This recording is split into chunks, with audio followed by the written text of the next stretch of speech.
Hi, and welcome to Copenhagen. If you're watching on replay, thanks for dropping in. So today I am continuing my current project, which is Autumn Forest Path from Diamond at DK, which is a Danish site. So once I get this section done, I'll be more than halfway. I haven't really had much time to work on it this week. So this is a diamond painting that is already mounted onto a frame. So I can't use the light pad that I normally use because there is a wooden board underneath the canvas, so that when you press on it, it doesn't just sag, it's solid, so it makes it easy to place the drills. And it works very well. The first diamond painting I've done without the aid of a light pad. So I have a light shining down on top so I can see the symbols easily. And just checking to see what I've missed.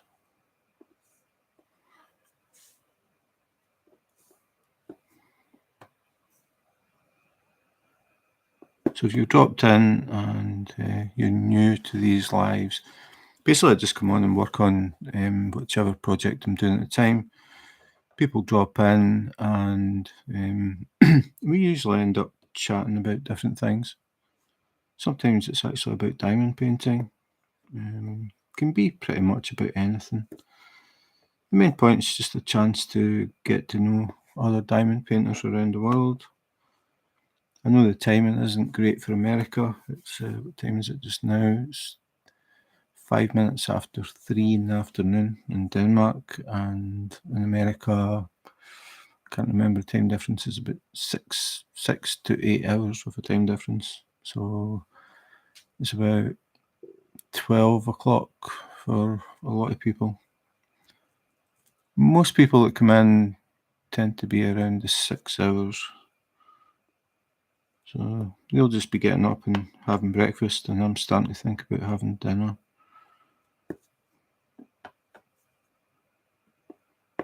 But people do drop in from Europe as well. I just never know who's going to come in or what we're going to talk about, so I quite like that.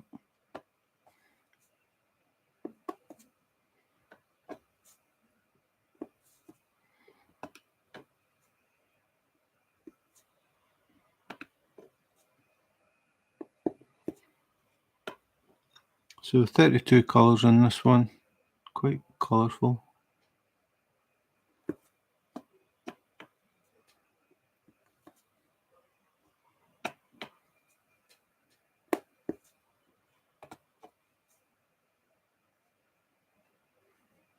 So I'm back to using a pen. I've been using tweezers for quite a while now, but I found that with these rounds anyway, they're just too slippery at the edges to pick up with tweezers.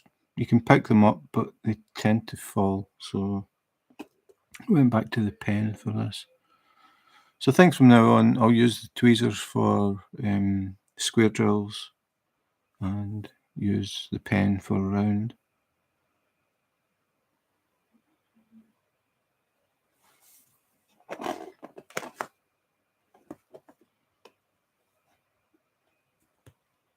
Oops.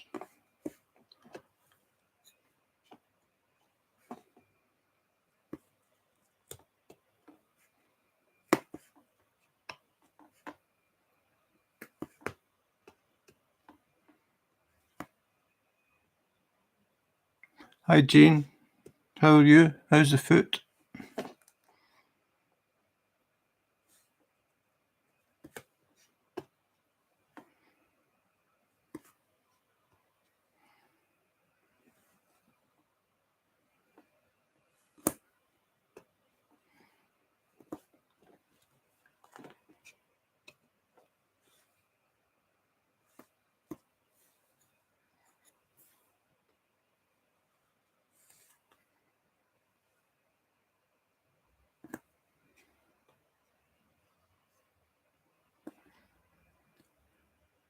Hopefully come out of the boot on Tuesday, still have pain occasionally. Oh, okay.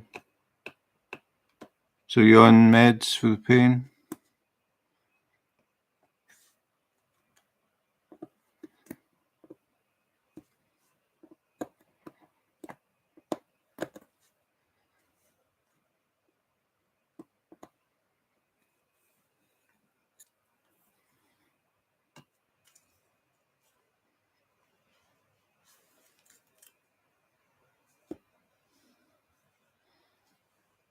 Okay. Well, hopefully that eases up pretty soon.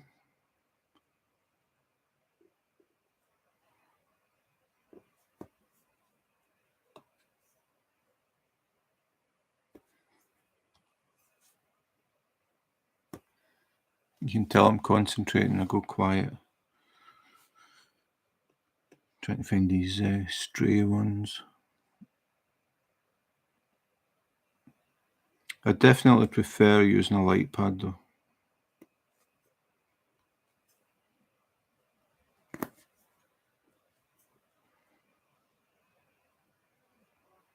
This will probably be the only diamond painting where I won't use a light pad. Simply because I can't. Okay. Oh, that sounds like a good idea.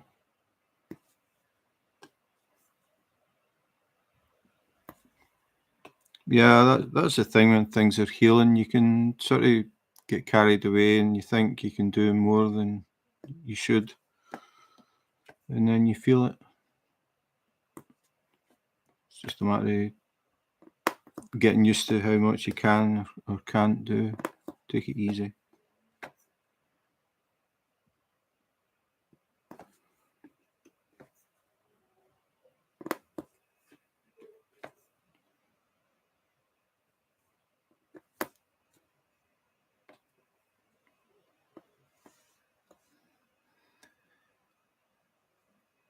Cleaning, yeah, that's pretty good when you're in the mood for it. Just recently, I've been painting the ceiling in the bathroom and sealing around the top. We've got like a lowered ceiling, and the guys that put it in never ever finished the trim. So I was doing that last weekend. Just never really been in the mood, but last weekend I thought, okay, I'm going to do it, and I did it, and it looks a lot better. So I'm glad I finally got in the mood. There's nothing worse than forcing yourself to do stuff when you just really just can't be bothered doing it. But sometimes you have to bite the bullet and just get it done.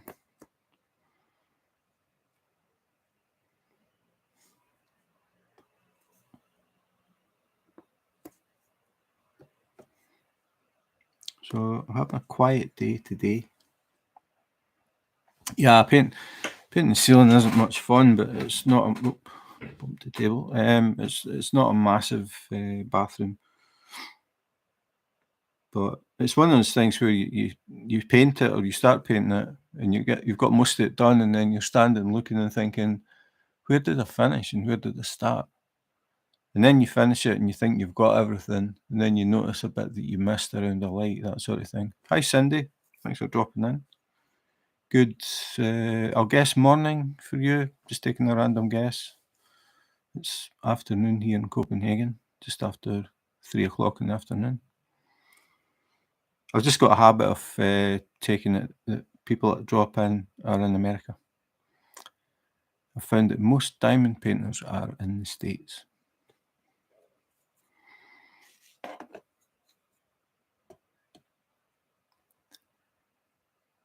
Nine in the morning. Yeah, I was saying that just at the beginning. I think most people it tends to be Arizona. Oh, cool. It tends to be a 6 hour time difference. That's what I sort of think when I go on. I sort of go back 6 hours. So I was thinking, yeah, it's going to be about 9 o'clock. Maybe people will be getting up, having breakfast, that sort of thing. If I go on at 9 o'clock in the morning for me. That's 3 o'clock in the morning for Eugene. I don't think you're going to be on.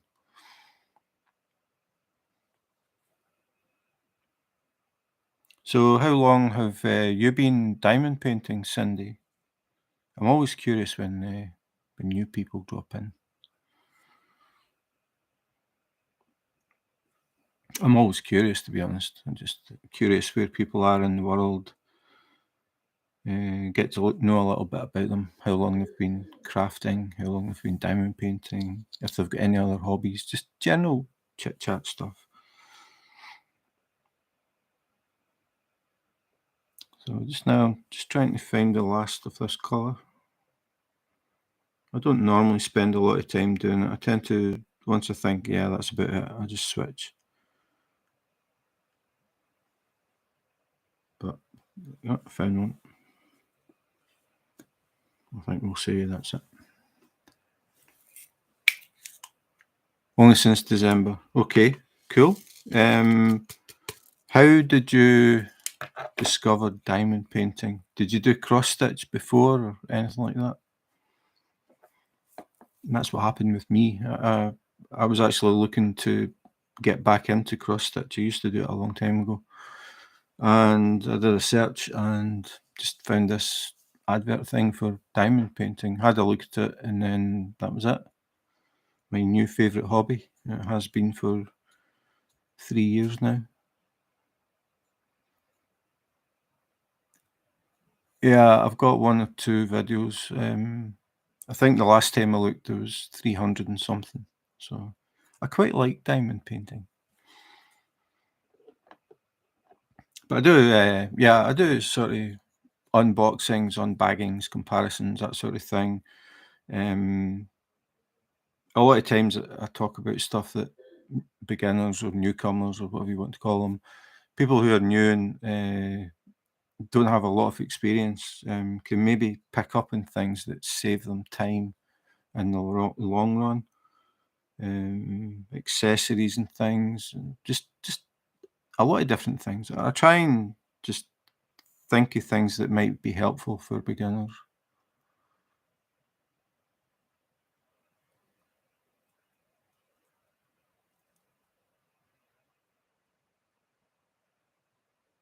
Don't remember how I heard about diamond painting.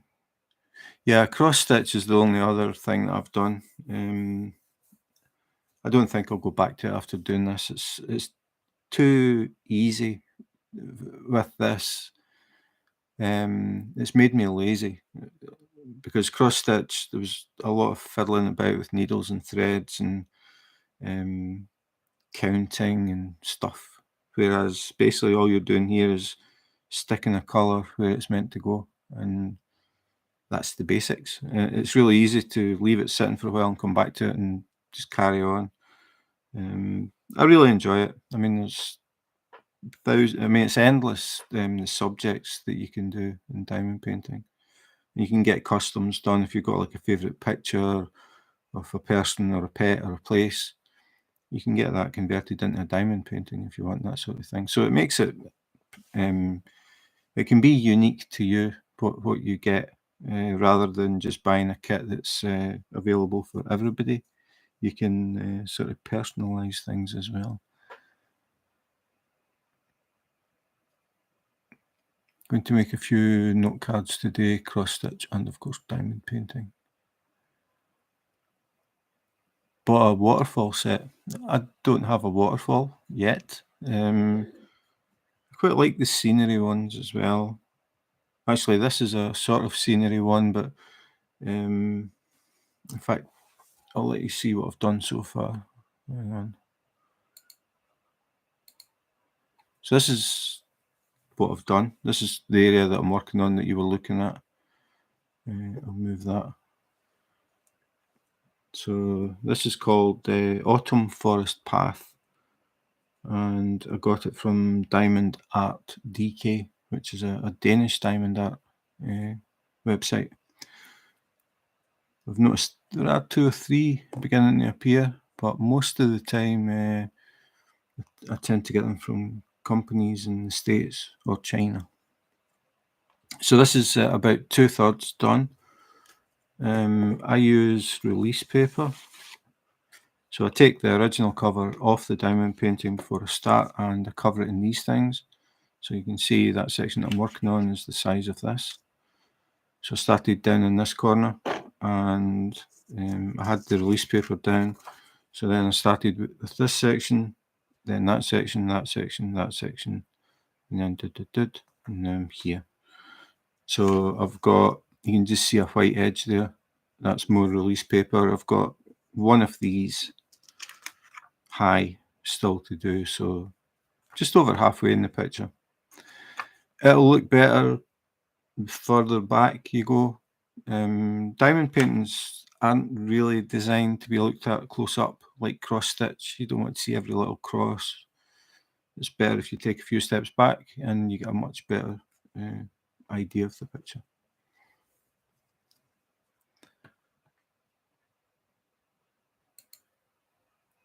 So I can, what I'll do is switch it that way, I think. So then you can see both at the same time.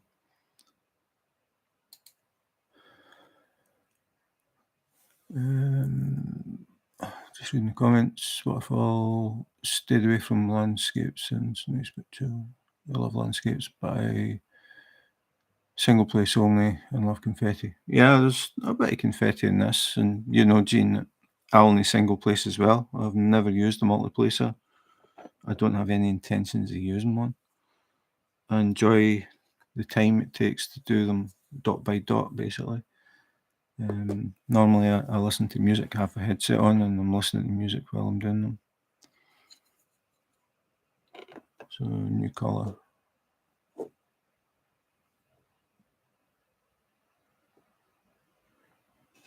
What are we on? 9. 9 is 9, I think. Yep.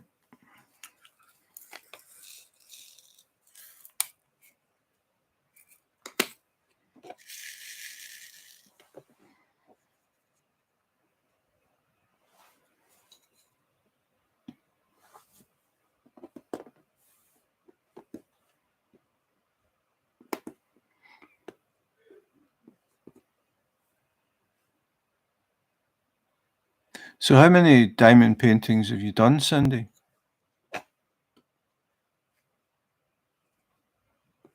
Just the one?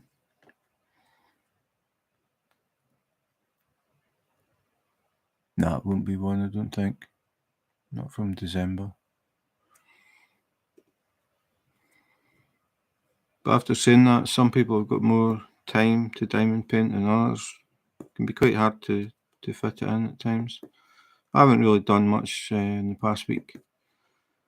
By the time I get in from work, just have dinner, sit down, and feel like going to bed. 30. Okay, so you are addicted then.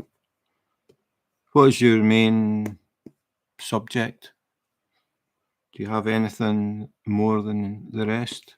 Like scenery or cats or whatever?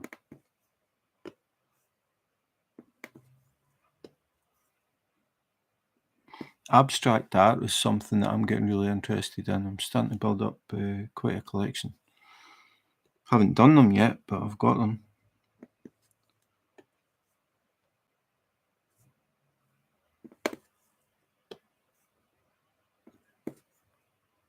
Arizona. Winslow, Arizona. And I only know that because of this song. My geography of America is terrible at best.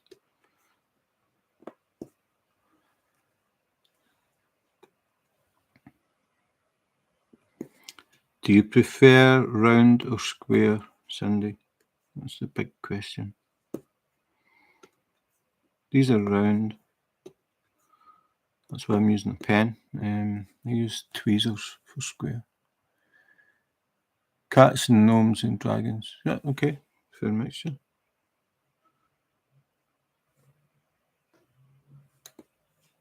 I think I've got one with a cat. One that I know off the top of my head, I've got quite a lot in the to-do pile, and I've got more coming.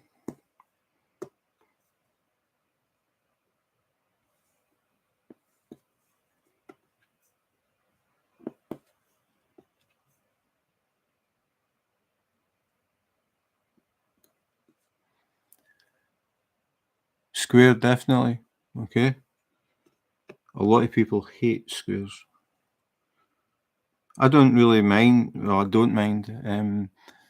It's the picture that appeals to me more than anything. If I like the picture, I'll get it. And if there's a choice between round and square, I'll take square. But if it's only available in round, I'll still get it. To me, the picture is the most important thing. It's not the company it came from or the artist it came from.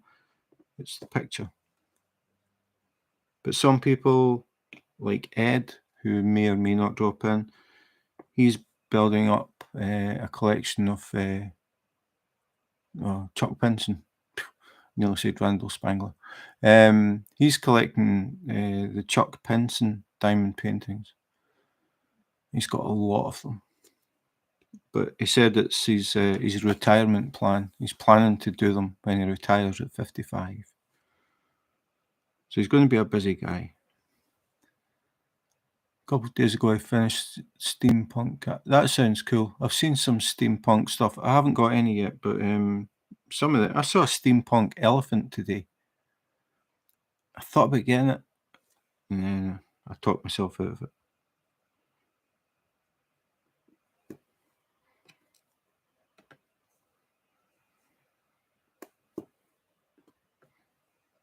I'm now at the point that it's going to take me a long time just to finish what I've got. Never mind getting more stuff.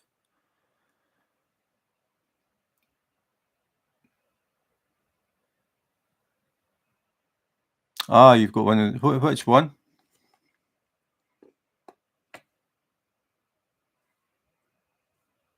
There's quite a few. I quite like the one. I don't know if it's new. The one where the dragon's reading a book, and there's like baby dragons, and then there's a little tiny dragon sitting in a cup. Quite like that. My wife has got a Universe in a Jar.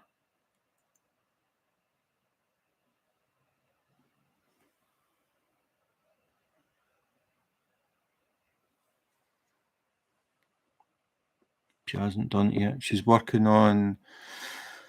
I can't remember the name of it. Each Tree Has a Soul, something like that.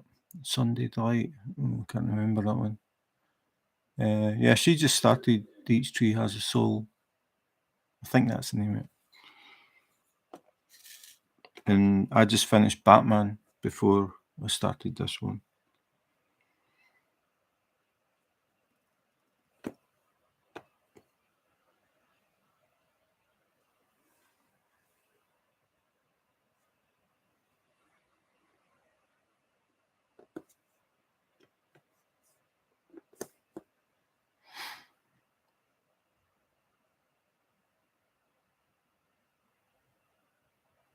Oh, is that a new one? The one with the reading book? Yeah, I mean, I like them, but I wouldn't try and collect them. But again, it's everybody's different. That's the thing. I mean, buy what you like. That's the whole point. Buy what you like, not what everybody else says is good. I like to mix them up quite a bit. I like to try diamond paintings from different companies because I like that for the unboxings and things. Hopefully, it gives people a chance to see what they can expect from different companies, sort of the good and the bad. So I quite like it when I've got stuff from a company that I've never tried before because I'm not sure what's going to be in the box either.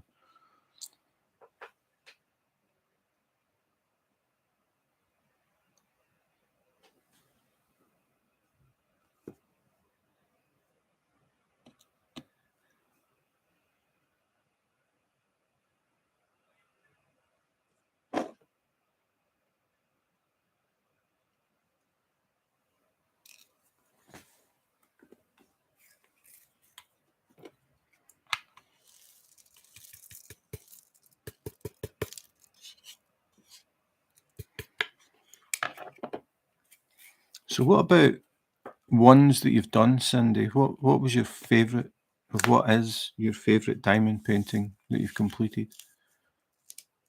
And Jean, what is your favourite that you've done?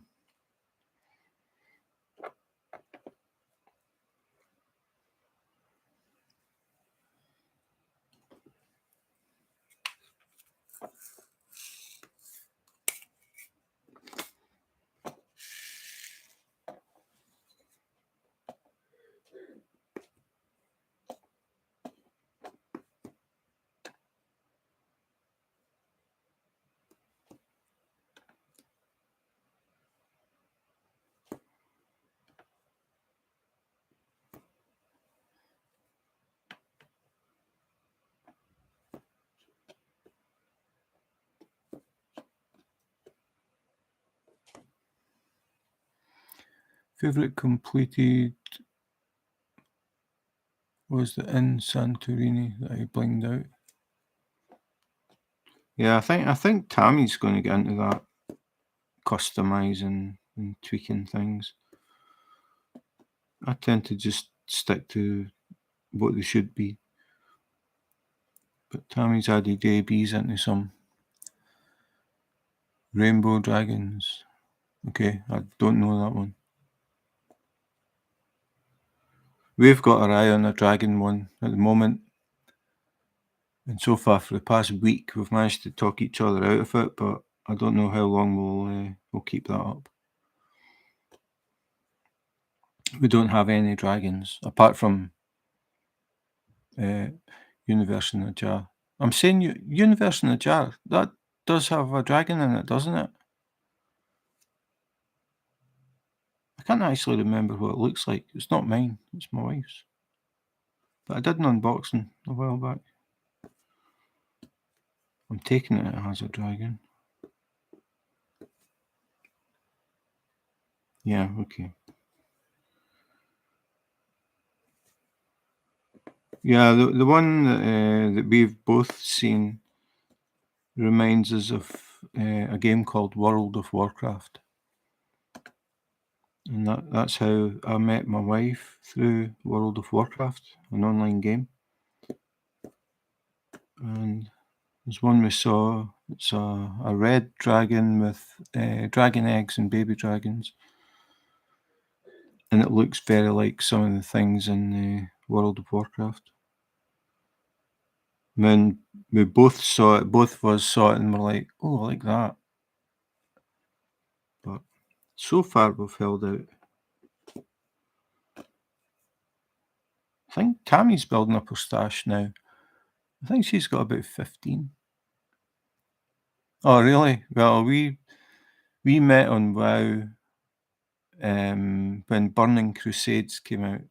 So you could ask your daughter or your husband how old that is. Burning Crusades had just came out. And Tammy joined the guild that I was in at the time. And the guildmaster said, we've got a new member. She's totally new to World of Warcraft. So if you see her on, make sure to say hi and ask if she needs help. So that was how we met. Knew each other as friends for about 8 years maybe. And eventually I moved here. My wife's American, but she's been living in Copenhagen for about 30 years. And I've been here now for 10 years this month. And we got married in Copenhagen City Hall.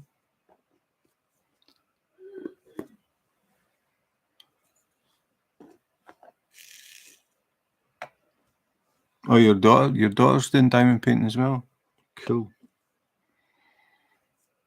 I think it's a really, really good hobby, a good way to relax and switch off from all the stresses of life.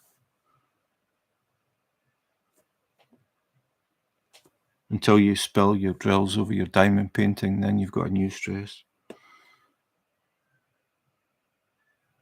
But in general, I find it really relaxing.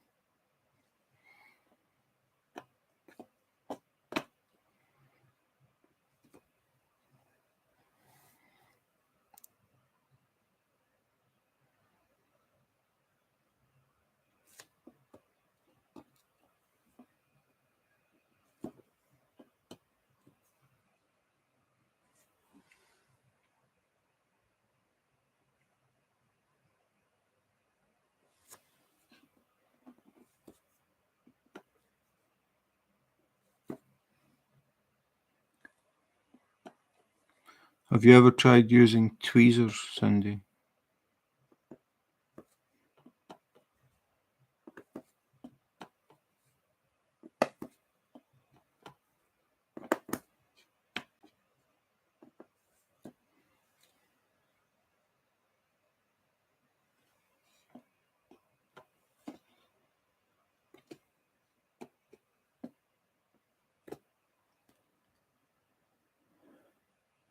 Oh, yeah, that's the thing. We don't have any furry pets, so we don't have like cats and dogs. Just human hair's annoying enough. But I see that a lot. People posting pictures of their diamond paintings and their cat is lying on top of it. I would be shaving the cat or putting it inside a plastic bag with its head sticking out.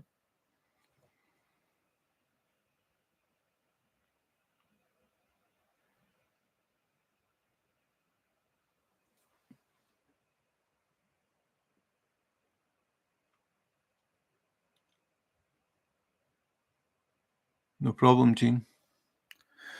Only use tweezers to remove drills. Yeah, I was exactly the same for a long, long, long time. I tried using tweezers once, and the drill shot off the tweezers, and I thought, I forget that, and I never tried again for years. I think at least a year. And then I was working on what's the name of it? Oh, I can't remember the name of it. It was a Diamond Dots Christmas one, pretty big. It had a lot of ABs, and I was using the tweezers to place the ABs. And then I just started to get used to using the tweezers, and then I ended up just using tweezers all the time. I've used them to do some round as well, but with this kit, when I tried it, it was just too much of an effort to try and hold on to the rounds. So I'm back to using a pen, but I'll be using tweezers on squares from now on.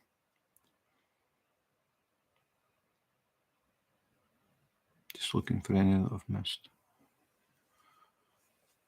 There's two.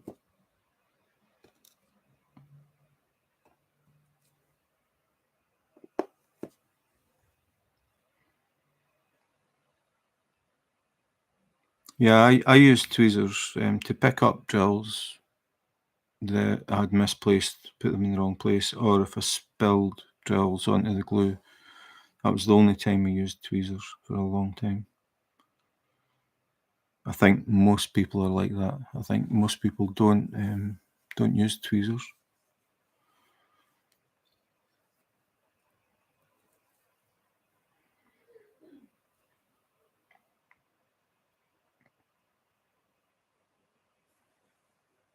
Have you tried special drills yet? The special shapes? I think I've done maybe two, but I prefer just normal diamond painting, and I prefer them to be the whole canvas, not the partials where some of the picture is printed and some of the picture is diamond painted. Just seems a weird combination to me. I prefer it when the whole thing's covered in drills and then you can see the shine on the whole thing.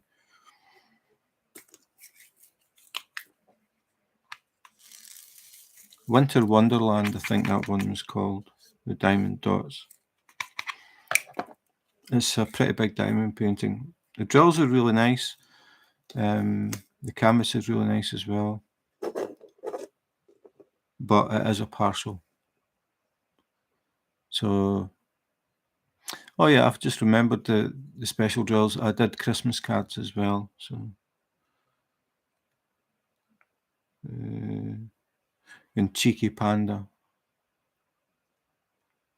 and one that was a dream catcher with an owl. That was a special drill one as well.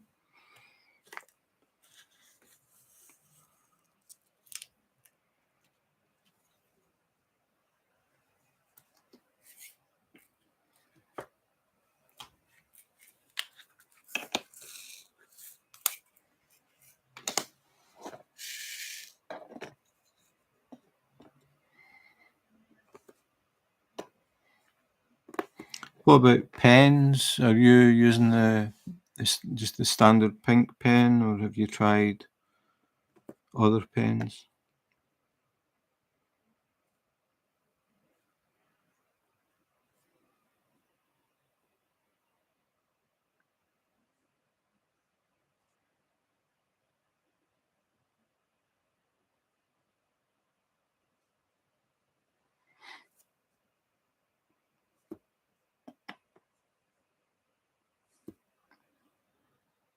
A nice one, Amazon. Yeah, they do quite a few. This one, when I was doing my last live, I was working on this, and we were talking about how I'd went back to using pens, because I've been using tweezers for quite a while because I've been doing all square. So some people were saying it was weird watching me use a pen because normally they're watching tweezers. And then somebody said you should let people see your different pens, and I thought that's actually a good idea. So I've got quite a few diamond painting pens from different companies. So I thought every time I come on for lives, I'm going to use a different pen. So the last time I was using my favourite pen. Today I'm using. Switch this to full screen if I can remember how to do it.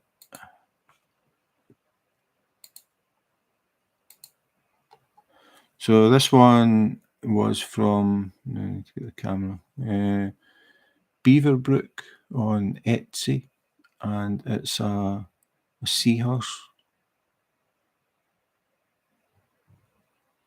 and it has a straightener built into the pen, which is a bit different. I never use it, but I just thought it was a bit different. And the pen is made of bamboo, so it's very light. This is actually the longest I've used it. Like most of the pens, I tend to get one that I really like and I use it nearly all the time. But when somebody said last time you should use your different pens, I thought that's a good idea. So this one is the Seahorse pen from Beaverbrook on Etsy. I have different ones, they're different colours with different designs. The design is actually burnt into the wood. So I just thought it was nice, different. So this is the pen for today.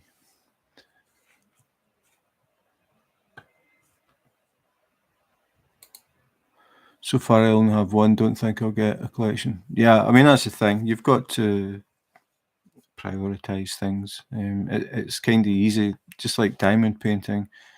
It's easy to get carried away and then you have a stash of diamond paintings. The same thing can happen with just saying what way I'm doing this. Yeah, that'll do. The same thing can happen with pens. Once you start looking at different companies and different designs and different shapes, some people prefer thick pens because they find them more comfortable, especially people who have got arthritis can find it difficult to hold a pen, especially the pink pen that comes because it's quite thin. I used the pink pen for at least a year. I never ever had any problems using it. But I got curious with all these pens that people were using, and I started buying from different companies to try them. So I ended up, I don't know, I don't know how many pens I've bought, but maybe somewhere between 40 and 60, I think. I ran out of space in the little stands I bought. So, yeah, I've got quite a lot.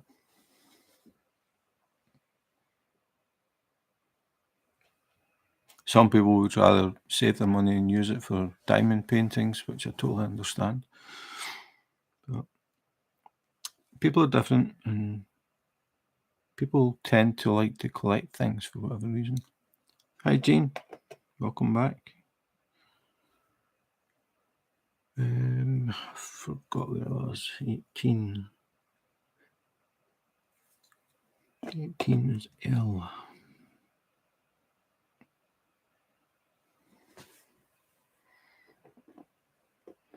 Stash of paintings is okay. I need more now and can't get any now. I'm almost done with what I have. Yeah, I mean, if you were being really sensible, I don't mean you specifically, I just mean anybody, was being sensible about it, you would buy a diamond painting. When you start it, buy another diamond painting so you've got one ready for when you finish, and then when you start that one, buy another one, and that would be the sensible way to do it without spending a lot of money, and then basically the money's sitting in the corner piling up until you get time to do it. And I am extremely guilty of that. I just need to check. Do you know about Gems Flow, Cindy? The app for logging your diamond paintings, so you can see what you've got and when you started it, when you finished it, all that sort of thing.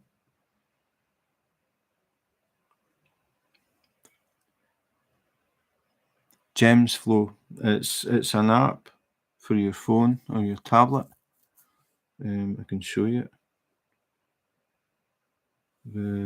Hang on, switch again.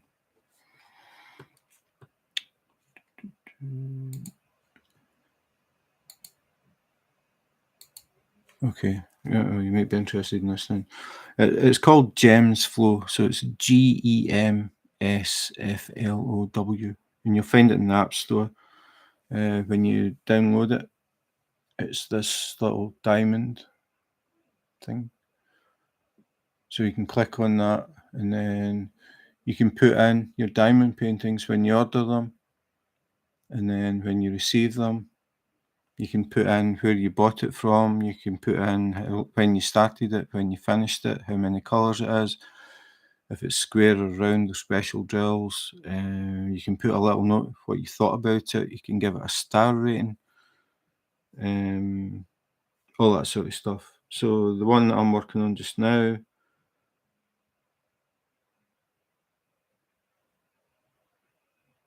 is Autumn Forest Path. That's this one.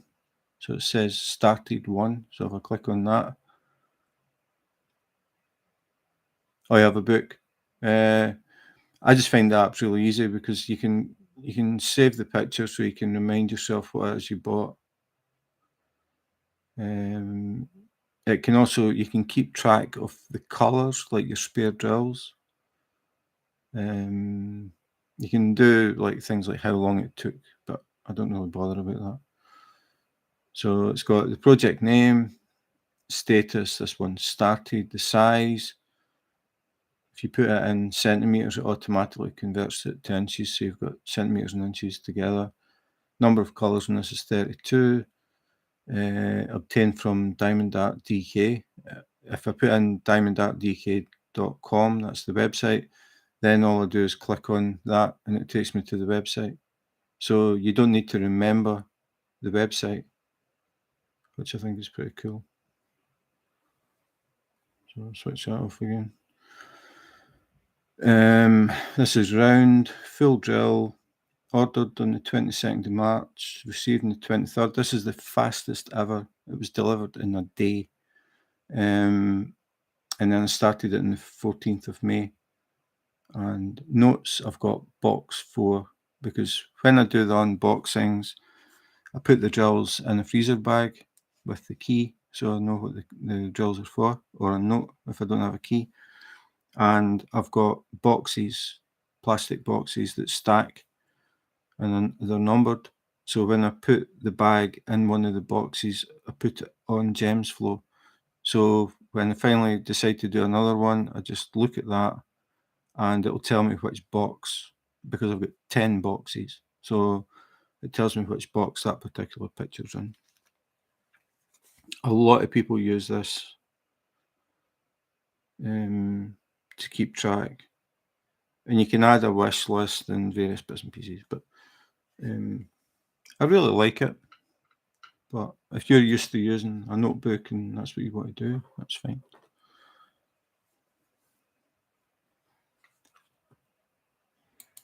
The logbook I have has all that with DSC pics.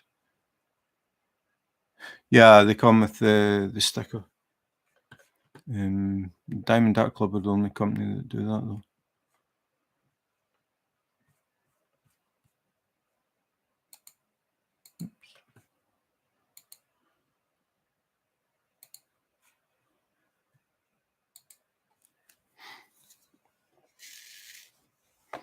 Okay, 18. This is the thing, I start talking, I forget what colour I'm on, what I'm doing. I'm a guy, I can't multitask. It's against my genetic build-up.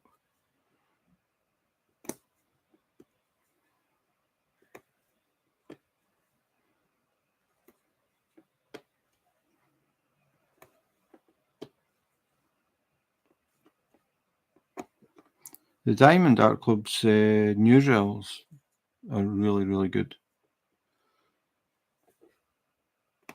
Batman was the first one that I've got with the new drills.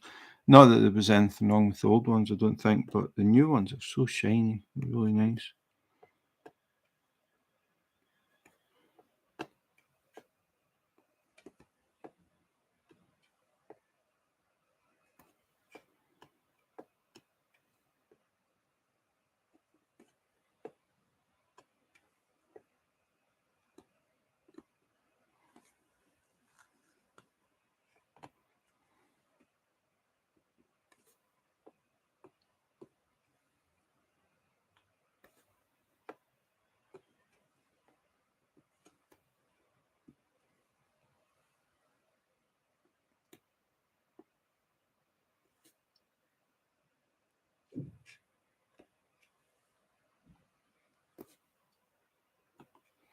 I've got a few Diamond Art Clubs that I've still to do. Some I've had for quite a long time. In fact, I'll check.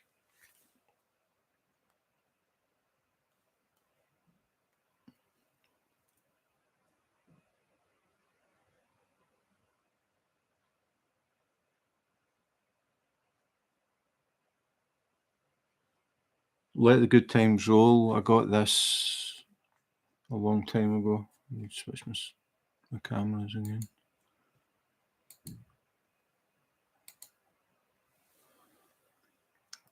This was one of the first ones that I bought from Diamond Art Club, and I bought that or ordered it on the 9th of March 2020. So I've had it for 2 years and still haven't done it.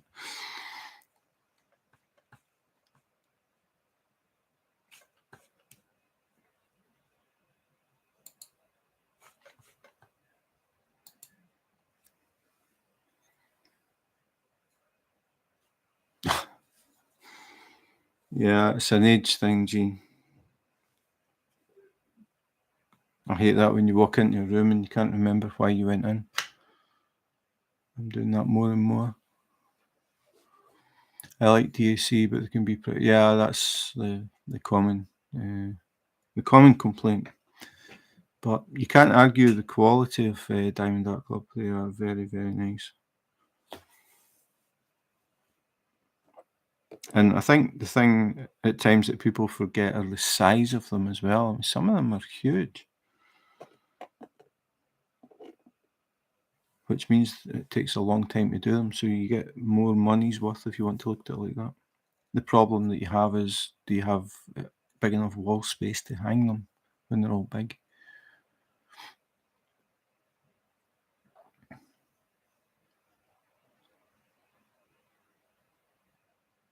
Yeah, I've done quite a few unbaggings because the budget sites tend to send them out in bags, like a bubble bag. They don't use boxes and they sort of fold them. So it takes a bit of prep flattening them. If you're used to Diamond Art Club, you're very spoiled because you can just unroll it and it's flat. Well, I mean, you'll know if you've got the budget stuff. I mean, that is the sort of downside, but to be fair, the vast majority of the budget ones that I've done unboxings of or unbaggings, the quality of the print and the glue, like usually the poured glue now, is very good, especially considering the price. The only real downside is that you have to flatten the canvas before you start. And that's always the thing. It's trying to get the best quality for the cheapest price and find the balance. But every now and again, you're going to see something that you just really like, and you're going to get it. Yeah, I mean the other thing as well is with Diamond Art Club, you know that the artwork is licensed, and you know that the artist is getting something back, and I like that idea as well.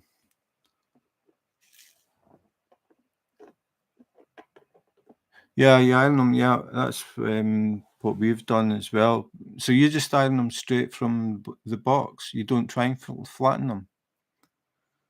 We've only ironed one because the creases were that bad. We tend to just put heavy books on them and leave them for a bit. I like to get them totally flat before I start.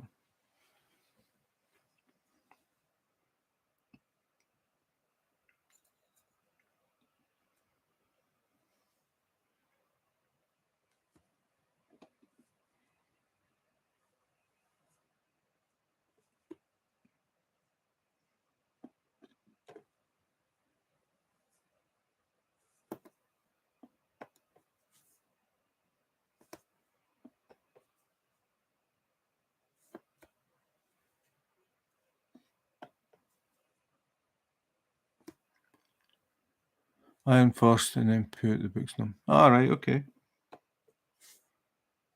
No, we just tend to put the books on, but I don't know because one that I just unbagged not that long ago, I had heavy books sitting on it for I don't know 3 days, and when I took them off, it was absolutely flat.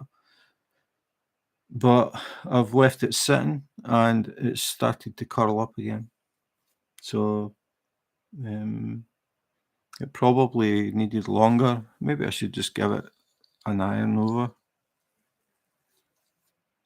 But I've got like a big portfolio bag, and that's where I put the canvases. So once I've done the unboxings or unbaggings, I have the canvases flat inside this portfolio bag that gets pushed under the sofa. Um, but I just never got around to putting this in there. So normally what I would do is I would flatten it with books and then I would put it in that bag underneath some canvases that are already flat, and that helps to flatten it. But for whatever reason, I left this sitting, and I noticed the next day it was starting to curl up at one end, and I can see some of the lines are starting to appear again.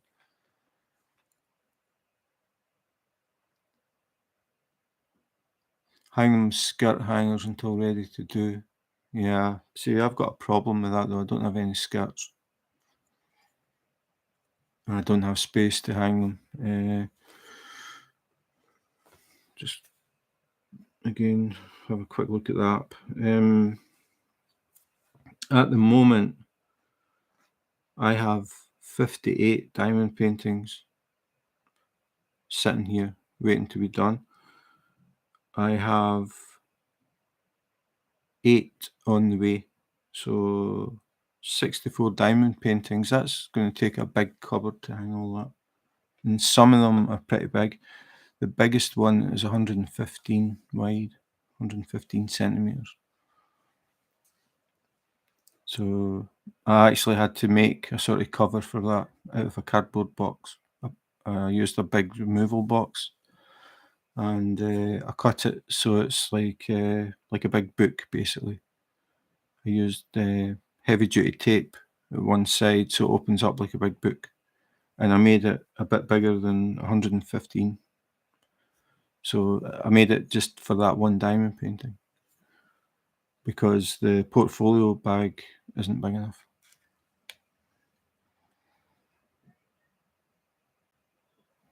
Yeah, well, when I started, I was getting everything framed, or yeah, I was sort of buying diamond paintings at sizes that I could get frames ready made. Like our local big supermarket has a section that sells frames. So I would go and look at the sizes of the frames, and then I would look for diamond paintings that would fit that size of frame. But I have had some custom frames, and they cost a fortune. Then I started to realize I don't really like diamond paintings behind glass because the glass causes reflection. And if you've got a window in the room or anything, the glass acts like a mirror. So you don't really see the diamond painting. And if you're trying to take pictures of your diamond painting when it's behind glass or perspex, it's a nightmare trying not to get yourself or your phone in the picture. So I tried magnetic frames, and I'd heard people saying the problem with magnetic frames is you'll get dust on the diamond paintings. Um, I've got some here that have been hanging for over a year, and looking at them, they look fine. They're still nice and shiny. I haven't dusted them, haven't touched them deliberately. Um, they still look absolutely fine. I'm not saying there isn't dust on them, but you don't notice it. The big advantage of the magnetic frames is you can take pictures of your diamond paintings without having to worry about reflections. So I really like that. And if it's the smaller diamond paintings, you can swap them out. Basically, you just have one frame and you can swap the pictures, change them around. Wouldn't recommend it for the big ones because they're too heavy. Hi, Virginia, it was you. I couldn't remember. I couldn't remember who it was. So yeah, this was Virginia's idea to use different pens. So as I said, I've got quite a lot. So since Virginia's here, I'll switch so she can see this one. Still getting used to these camera things. Not that one, that one. So wrong camera. This is the one that I'm using today from Beaverbrook. It's made of bamboo. It has a built-in straightener on the end, and it has a little seahorse. So, and the other thing that I forgot to mention earlier is the tip is not a standard diamond painting pen tip. You can't take these tips out. You can't replace them, but they are more heavy duty. The edge, if you can see it there, is much thicker than your standard. Don't have any sitting there. I'll do. No, I don't think I do. No, I don't have any standard pink pens that hand.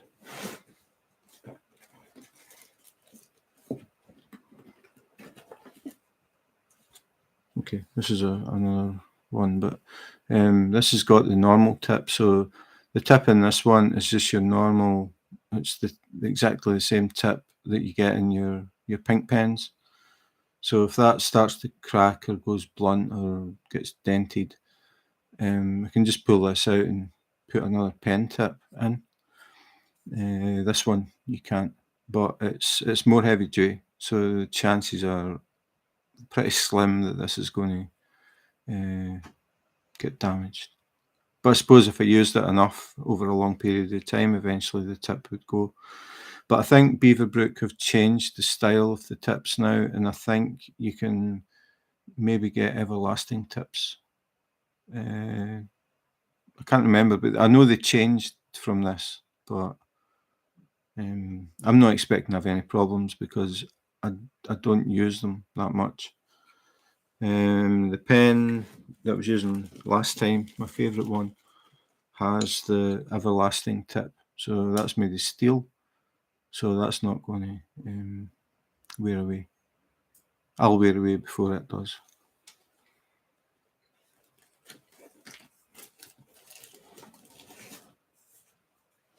Okay, what's happening? Taking y'all for a drive. Where are we going? Are we going to McDonald's?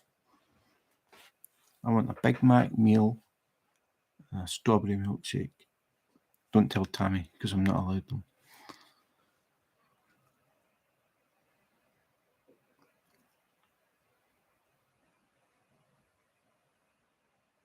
Yeah, I would say not minding ordering. I prefer to order from lots of companies.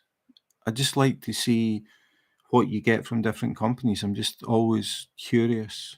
Like, do you get resealable bags? That's resealable bags to me is a big thing. Especially if you're totally new to diamond painting and you don't have all the storage systems that some people have, including me. And all you've got is a diamond painting and your drills. Resealable bags are just the best. Simple.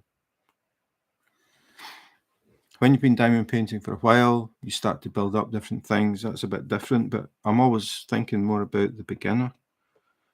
And if you can make it easier and faster for a beginner to get diamond painting, I think that is a really good thing. And I have done videos about that as well.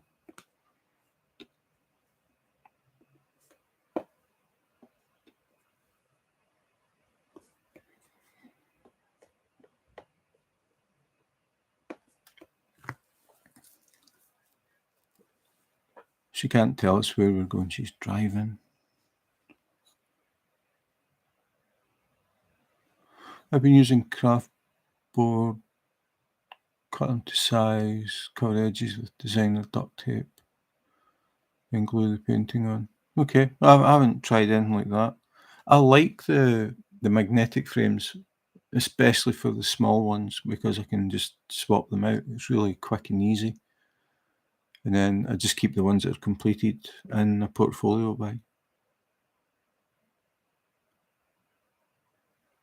Yeah, I mean, I've tried different things with the storage, and I finally came to a system that just works for me. It's a combination of Tic Tac boxes and this. These things are really, really good if you've got large diamond paintings with a lot of the same colour. Each section can hold over 10,000 drills. It came in really handy for Batman.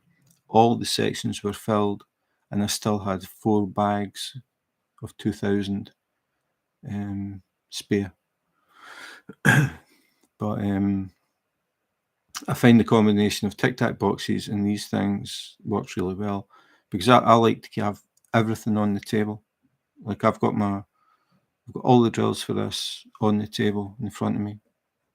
I'm not turning to a side table or anything like that. And I've even got the laptop on top of the table as well. So I like things that don't take up a lot of space.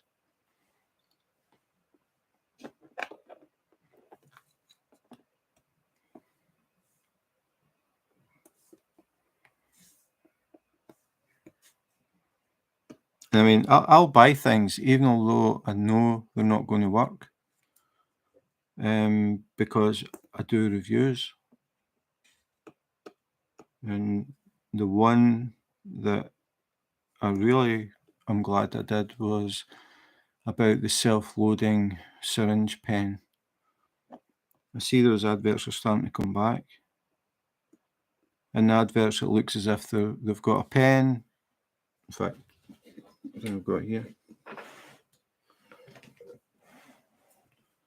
This, the wrong camera. This is the self-loading syringe pen. there are various variations on this, but basically they're all the same. They're all a scam. They show you in the adverts your drills that you're using in the tube up to a certain height, and when you see the videos, switch camera.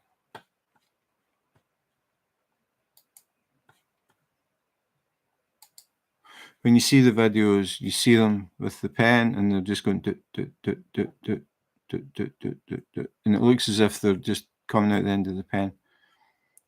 So I did a video about it, and I ordered this. It actually was quite hard to get, but I ordered this, and I did a video, and I showed how they do it, like making you think it's self-feeding, but then when you think about it, the drills are thicker than the nozzle, and how can they make the drills come out the right way up? That sort of thing. So hopefully some people saw that video before they saw adverts for these pens. It's a scam, folks.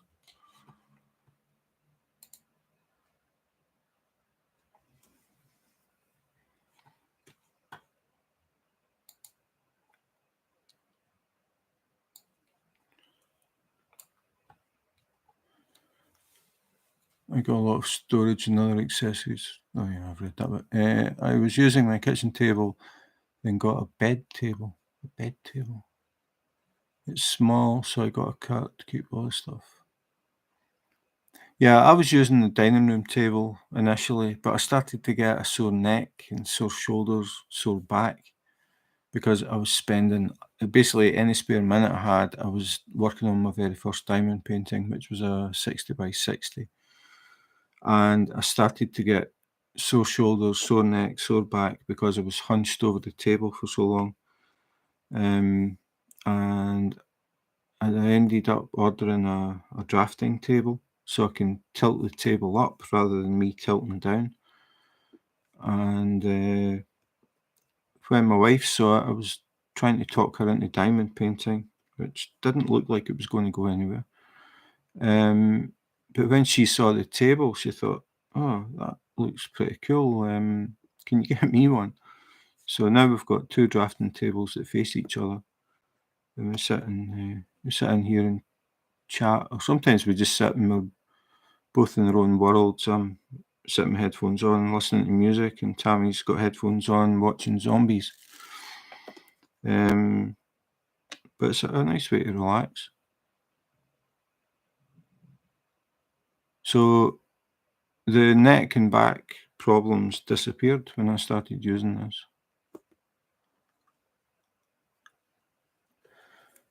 The strangest place. We went away to a place called Helsingor. It's a bit north of Copenhagen, just for a break, just one night, Friday or Saturday night, and we went to a hotel beside the harbour and the sea. Really nice.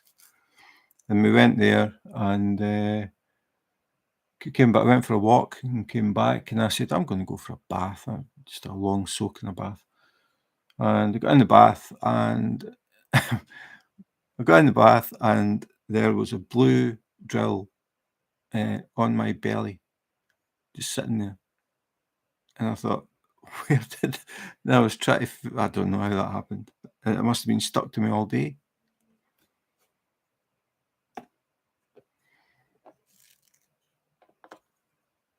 I've seen pictures of people's pets, like their dogs. They've got a drill in the end of their nose because their noses are wet and the drills stick to them.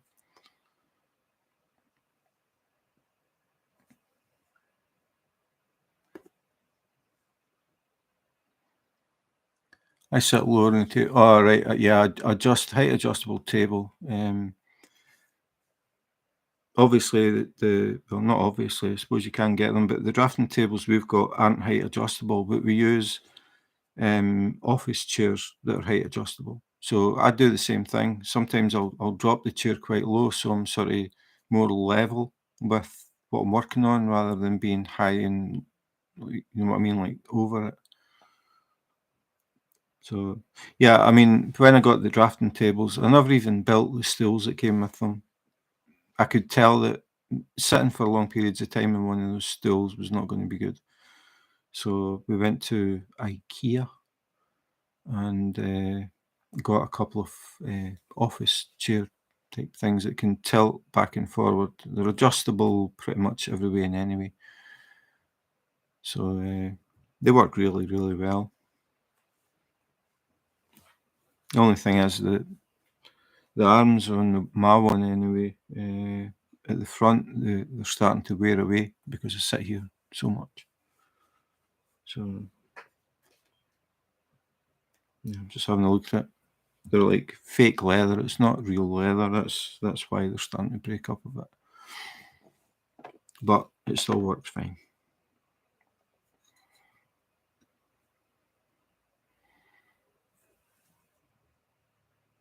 And hi, Nikki, by the way. Nikki watches the replays. She's in Australia, and the times I'm on never suit her. So she tends to listen to these all the way through while she's diamond painting. I'll try and catch her out. So I'll mention her name in some and not in others, and I wait to see if I get a comment on YouTube. I think so far every time I have, she usually replies, says, "Yes, Jim, I was listening." So sometimes I mention it and sometimes I don't. That way I know she's cheating because she could just say, "Yeah, I listened." So, yeah. I think these videos, I like doing them, these videos, because I never know what we're going to be talking about. It can be quite interesting. Sometimes we talk about diamond painting. It's very seldom we just talk about diamond painting all the way through, but it has happened.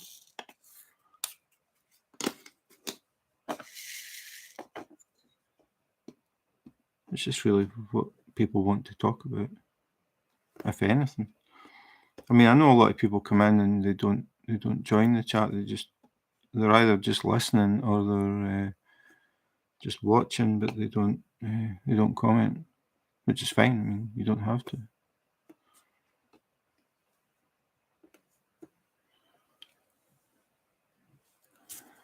I'm sitting on my couch now. Oh wait a minute. Yeah, I sit lower and the table is adjustable in height, so I'm not hunched. Yeah. Also, my light pad has a stand if my neck starts to bother me.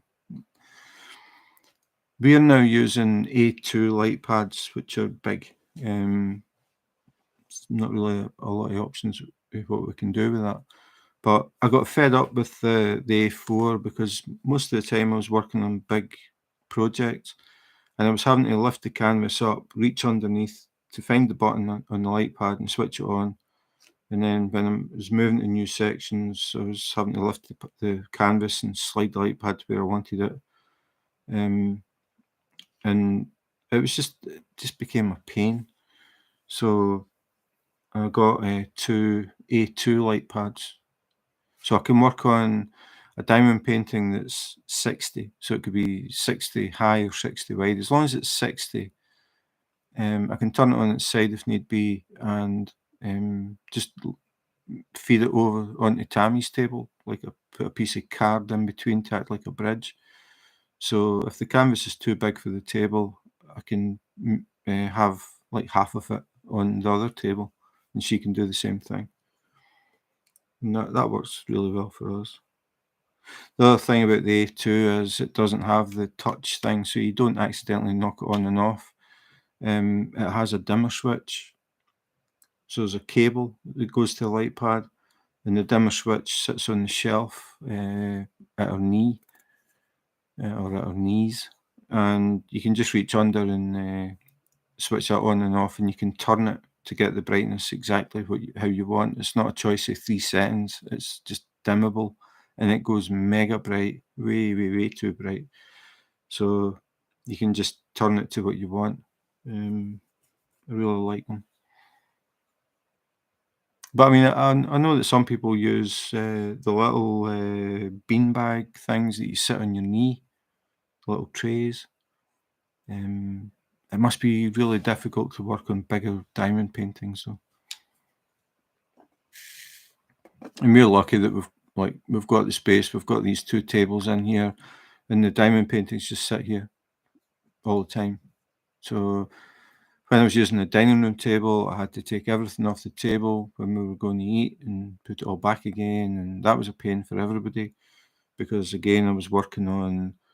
I think the last one I did working on the dining room table was a 80 by 100, which took up most of the dining room table. And then you've got all your drills and trays and all that stuff as well. So I think everybody was glad to see the end of those days, including me.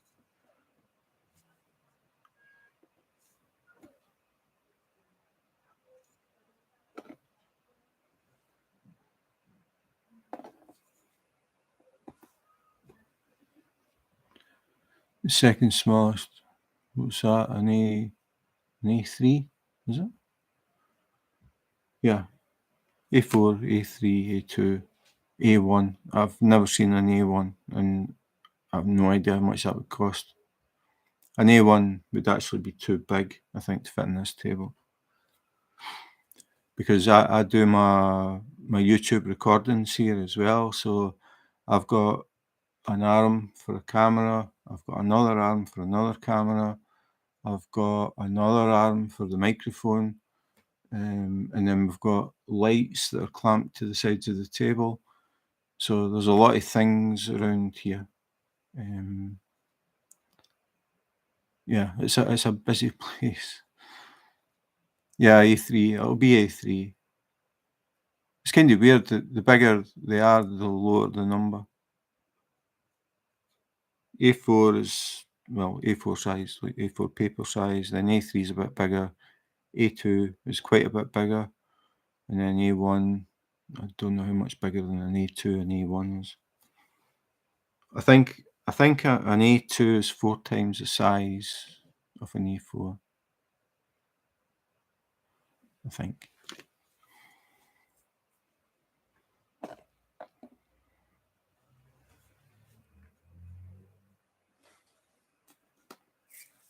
A3. I mean, there's nothing wrong with A4s. It was just for me, it was a pain having to reach underneath and try and move the light pad under the canvas and then having to reach underneath to switch it on and that sort of thing. Oh, Chantel has sneaked in. Oh, Chantel, that's quiet as usual. How are you? Have you been out hunting in the hills today?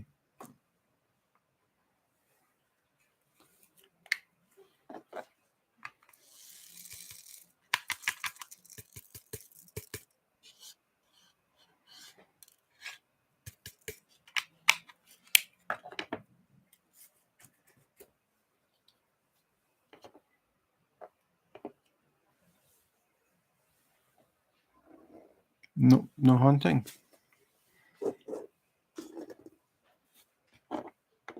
Just having a quiet day and then didn't care for a smaller one. Then I messed up, so I got the. Then it messed up. Was it because of the connector? A swollen arm.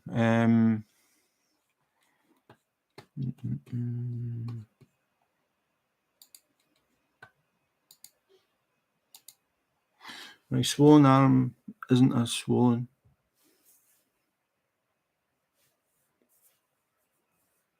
And it isn't itchy. So you can see a sort of mark there, but nothing much. It is nowhere near as bad as it was. But I'm still taking antibiotics. I'm taking 9 pills a day and using a cream. So some heavy duty stuff. Yeah, the answer to that is magnetic cables. I don't know if you've heard of them or seen them. We use them all the time. And the big advantage of them, I've got one here, is the connector goes into your light pad and it has a little magnet on the end. And then this connects to it and powers your light pad.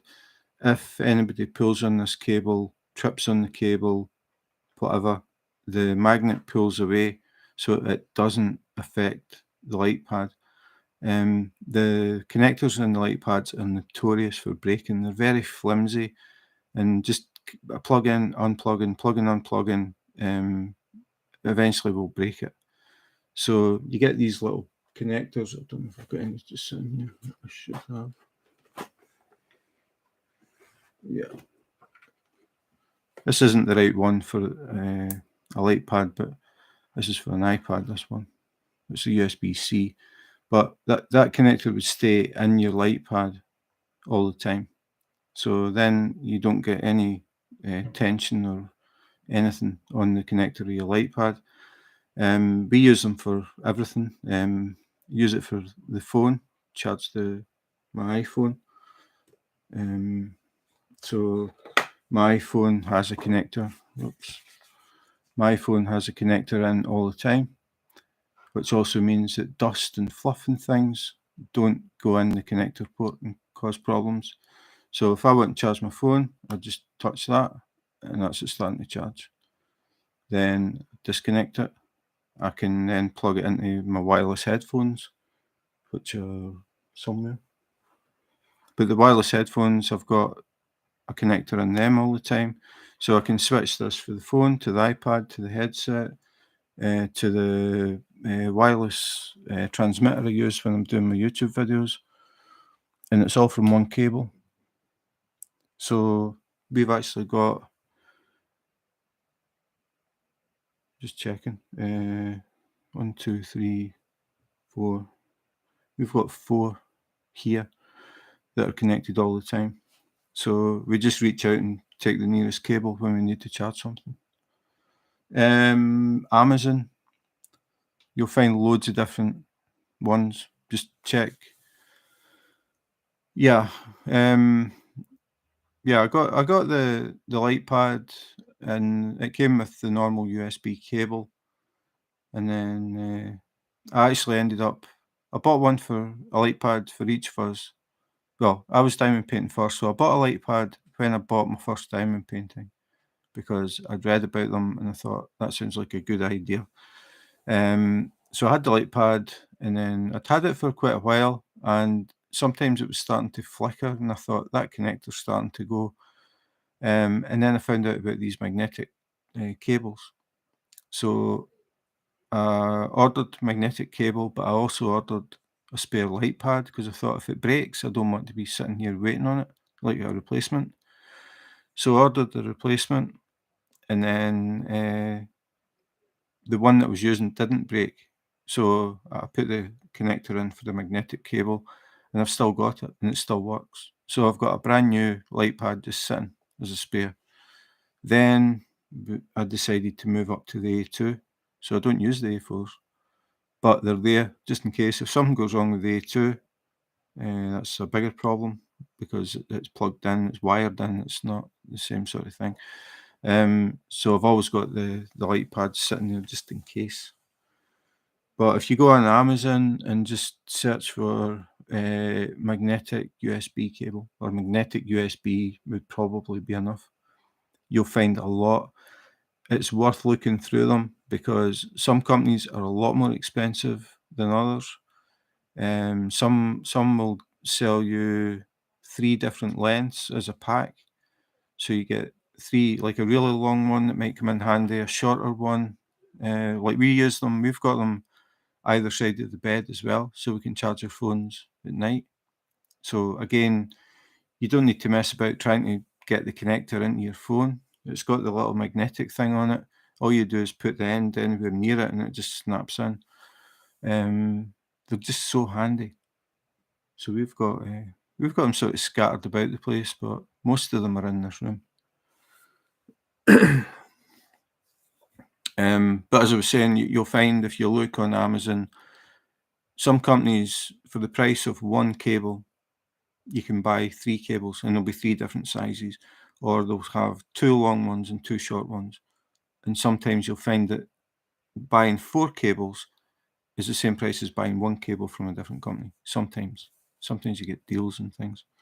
So it's worth browsing and checking prices and checking reviews. Look, see how many stars they've got, obviously. They might be cheap for a reason because they're not any good, but we haven't had any problems. We've got 3 different styles. I ordered extras because once we realised how handy they were, we started using them for everything. So I like the fact that it covers the port of the phone. So you don't well, for guys anyway, you've got the phone in your pocket and it starts to get lint building up inside the connector. So if you've got the magnetic thing, it stops anything getting in. So they work very well. But when we're talking about light pads, the main thing is you're not unplugging and replugging and unplugging and replugging. And even if somebody trips over the cable, the magnets will just pull apart and it'll save your light pad. So just for that alone, I think they're really good. So now I've totally forgot what I was doing. Oh yeah, I was going to do black. Good old 310.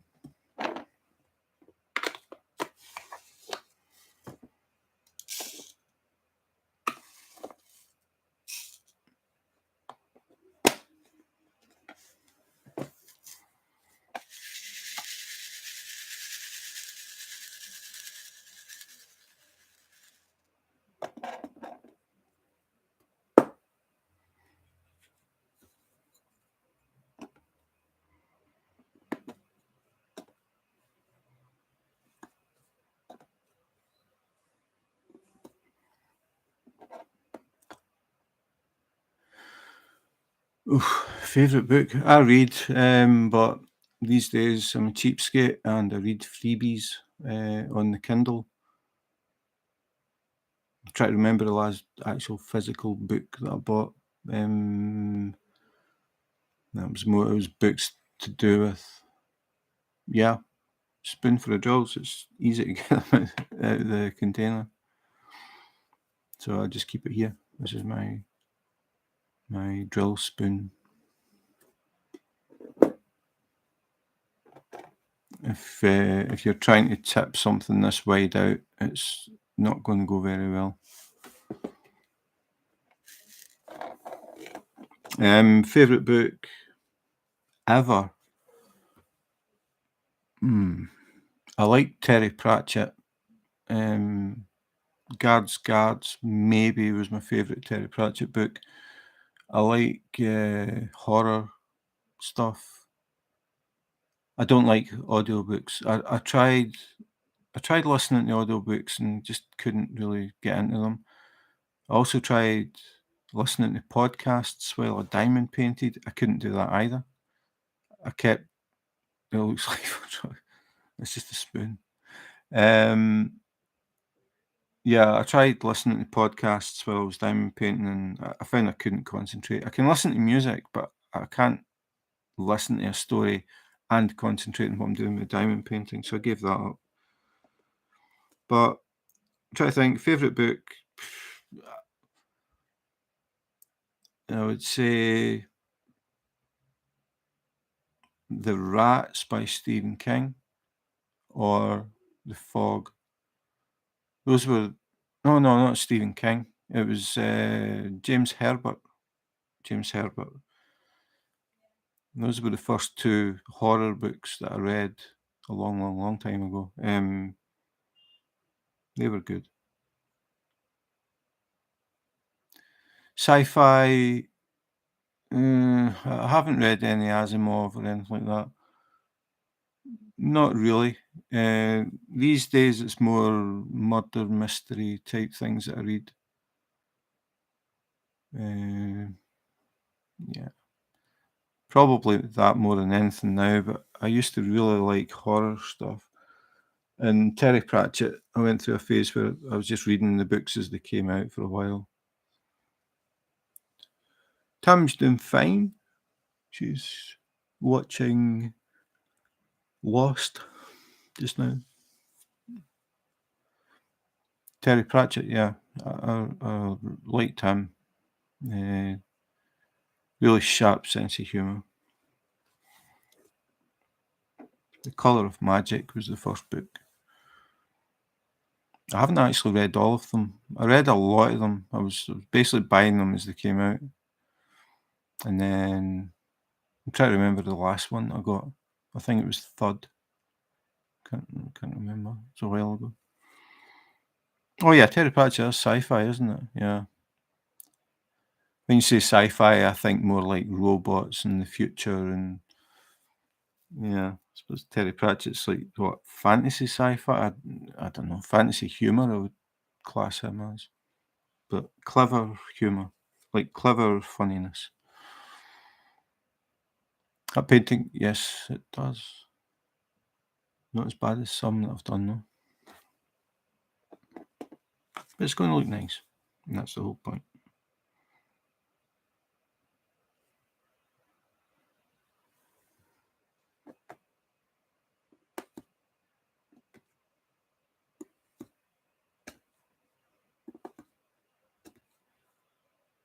So I can't use a light pad with this one, just us talking about light pads, because it's pre-mounted on a wooden frame and it has a piece of board underneath, so it's hard. It's not like soft canvas that would sink. So if I switch the light pad on, it doesn't shine through. Fantasy sci-fi is my favourite.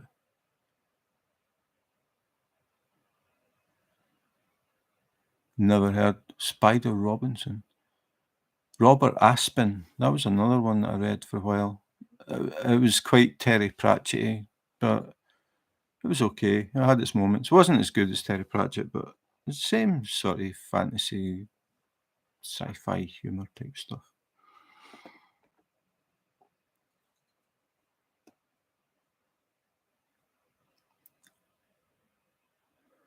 Spider Robinson. Only two. Where's my pen? I keep a notepad beside me now because things get mentioned at times and I think, I'll need to remember. And it can be about anything, so I'm going to write that.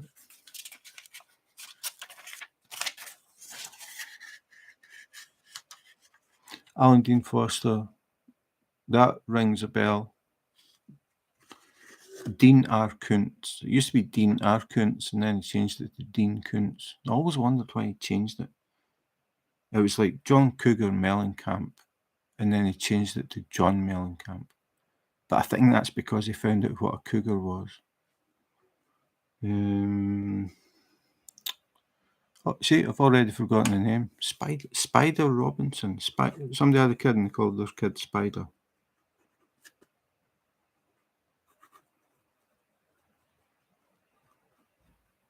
Okay.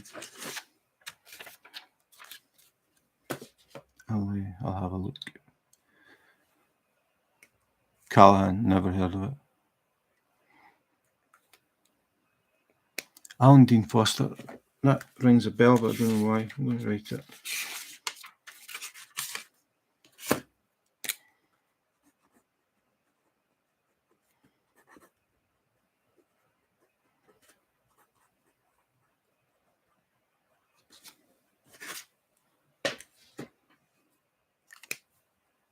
The only time I read is when I go to bed. It's the only time I have a chance. I usually try and read for 30 minutes a night.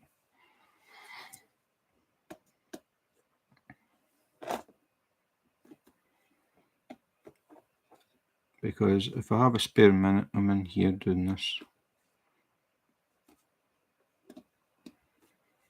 Or I'm thinking about ideas for videos.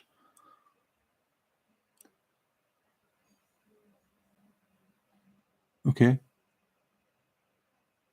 Yeah, I don't know. I mean, I've got some books behind me, but I never brought books when I moved here.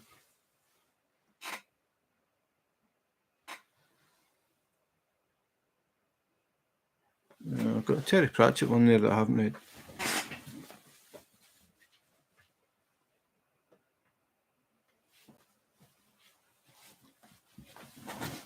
Winter Smith. I've still to read that. That's been here for 10 years. I haven't even opened it.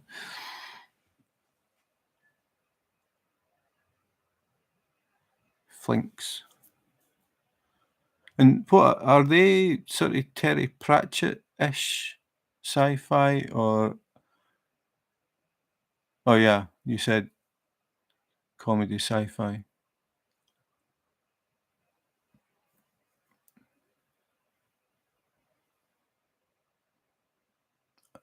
That Alan Dean Foster's ringing a bell, but I don't know why. Maybe I'm thinking of Dean R. Koontz. It's the Dean thing that I'm picking up on.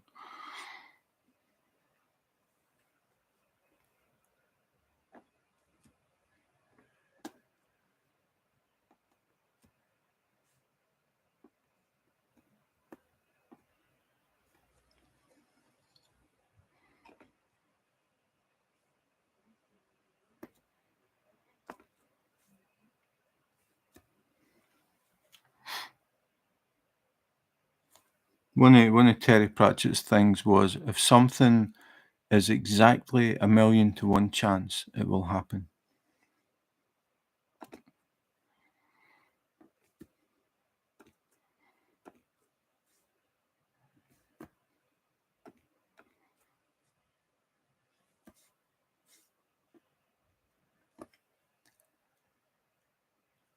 Hi Nicole, thanks for dropping in. Good morning, is it?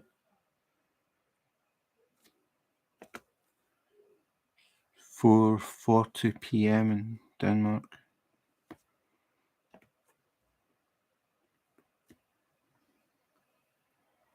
We were talking about books. It's the first time we spoke about books in these lives. Nobody reads these days. I'm too busy watching TikTok. It is morning. Where in the world are you, Nicole?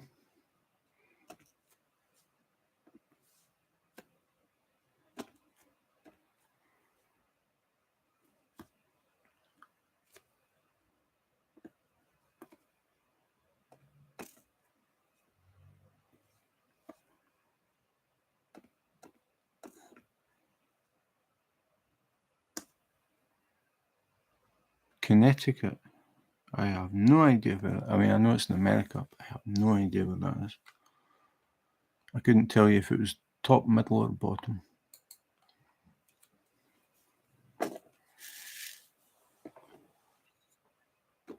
So, what is Connecticut famous for?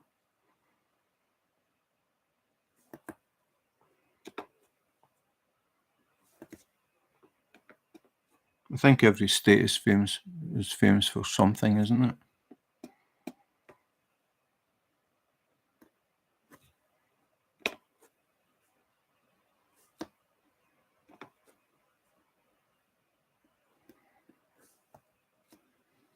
Ah, right, okay. I know where New York is. I've never been, but I know where it is on the map. Okay, so it's up there. I know where Texas is.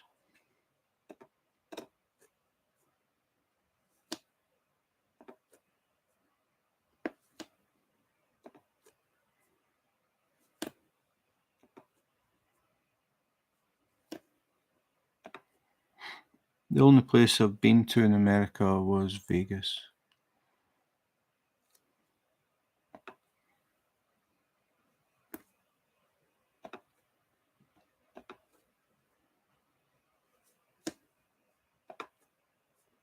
And everybody knows what Vegas is famous for.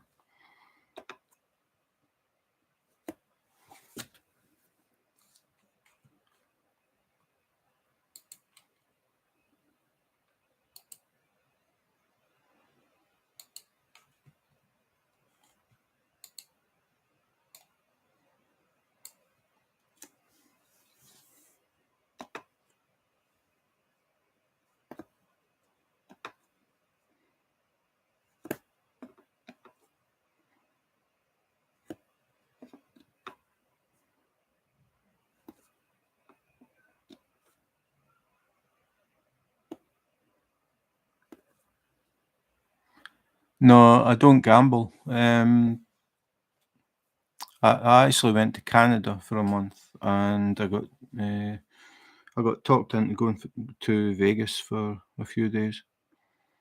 So I went. It was mainly just to see it. And I went to see the Hoover Dam and the Grand Canyon while I was there.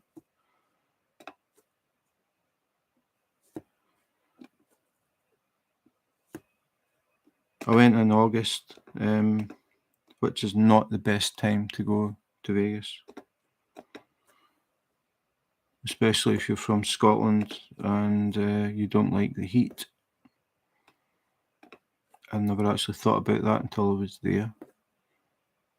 It was like being in an oven. I don't know how people can live there. Or why people said, let's build a casino in the middle of the desert. And everybody said, yeah, great idea.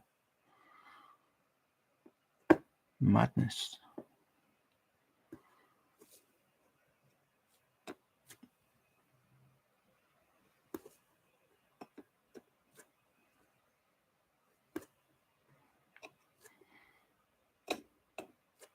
When I was there, they were still building or still working on, I don't know the name of the hotel, but it's the one that has the fountains that are coordinated with music.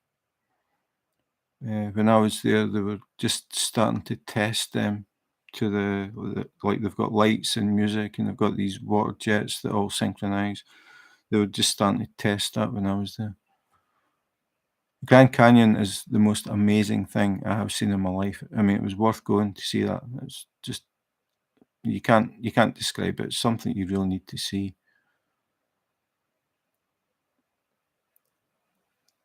Northern Arizona. I bet it's not as cool as Scotland or even Denmark. I mean, Denmark, it gets so cool in the wintertime that the sea freezes. That is pretty cool. Never saw that in Scotland. The Bellagio, is that it? Yep. They were just doing the final tests of that when I was there. I can't even remember the name of the hotel that I stayed in. It's that long ago.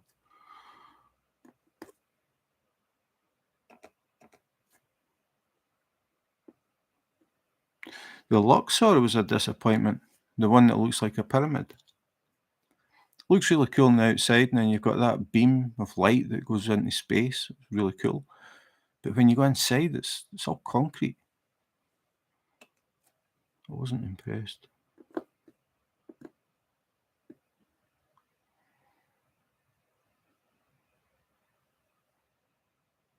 Ah, okay.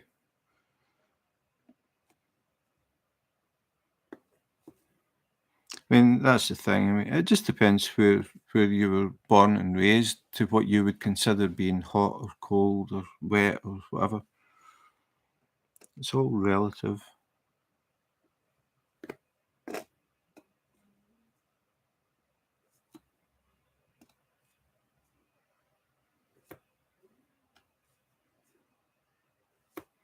I mean, it's like being in Copenhagen and the temperature's 40 degrees. I mean, that's just unheard of. Or being in Vegas and the temperature's 40 degrees and everybody's saying, so what?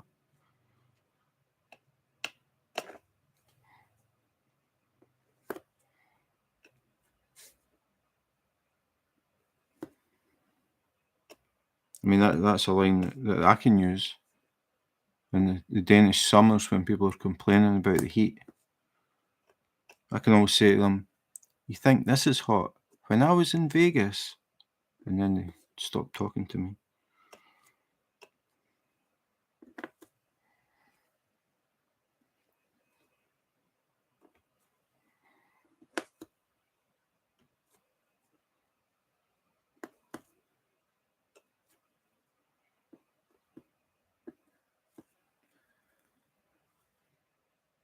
Phoenix, oh, I've heard of Phoenix, Arizona. That's in a song. It must be in a song. I hear these places and I hear it and I think of the state, and the only way that I can know that is because the words are in a song. Like Winslow, Arizona.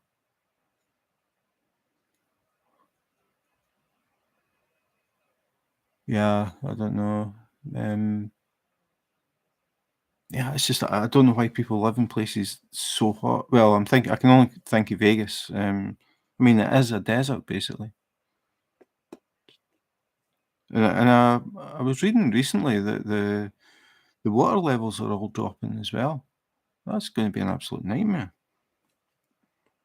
What is the Hoover Dam? What is the lake? I could forget the name of the lake, but I'm sure I read something. They were saying that the water levels are the lowest they've ever been. We're starting to see the inlet valves, the original inlet valves.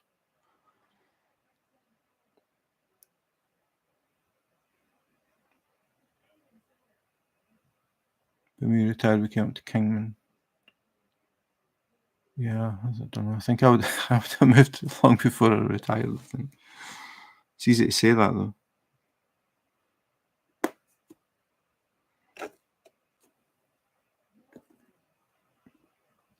But you have air conditioning. I mean, if they never had air conditioning in Vegas, nobody would go. Hi, Helen. How's the weather in Scotland? We've had really heavy rain and strong winds the past 2 days.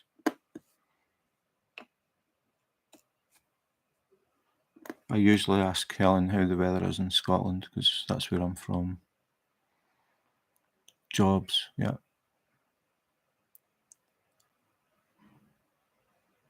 Nice. Well, yeah, I suppose that would be tempting. Sunny with a chilly wind. Well, at least it's dry.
Sorry, thinking about books still. Another author that I used to read, I mean, again, we're going back a long time, is James Herriot, who was a vet who lived in the Yorkshire Dales in England.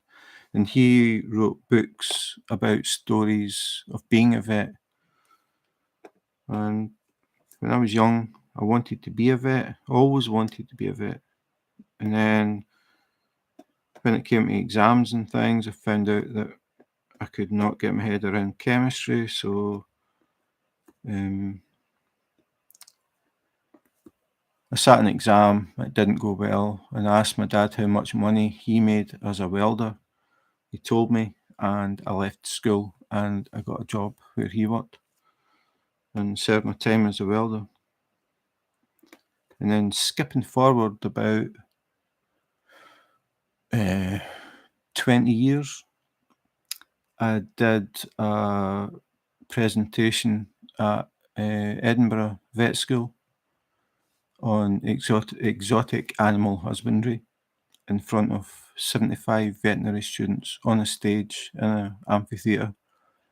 Then I got invited to Glasgow, and there were over 100 veterinary students at that one, and did basically the same sort of thing. And when I did them, I thought, this is just unbelievable, just weird how things work out. That I wanted to be a vet, couldn't do the chemistry, and then I ended up doing 2 lectures to vets or vet students. Weird.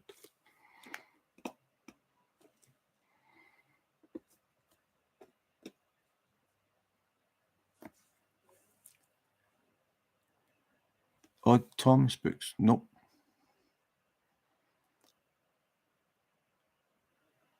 Yeah, the James Herriot books were really good. A lot of them were really sad. It was like things, animals, like old dogs that died, and like he had to tell like the old guy who'd had the dog for however long that they couldn't do anything about the cancer or whatever, and just different things. Some things where animals were really sick, and he managed to help them. Oh, there, Dean Koontz. See, when I read Dean Koontz, it was Dean R. Koontz, and then I noticed they changed it to Dean Koontz. So they're what I would call new, even though they're probably, 1990s, maybe. I think it was 1980s I was reading Dean Koontz. Dean R. Koontz. Odd Thomas. Okay. Notebook.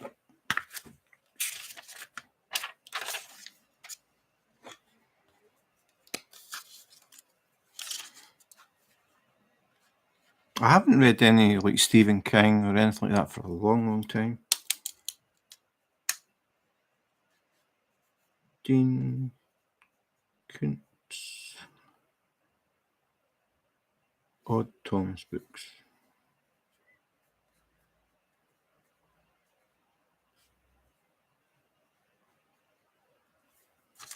Okay, noted.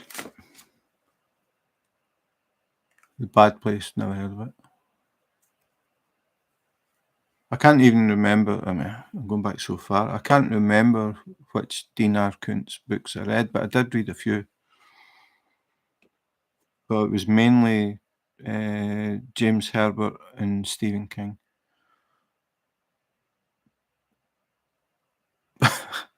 Why?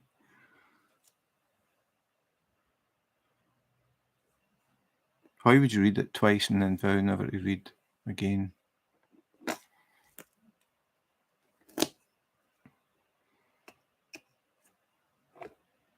I don't think I've ever read a book twice. I've watched movies more than once. The Matrix, I don't know how many times I've watched that. That was my favourite movie of all time.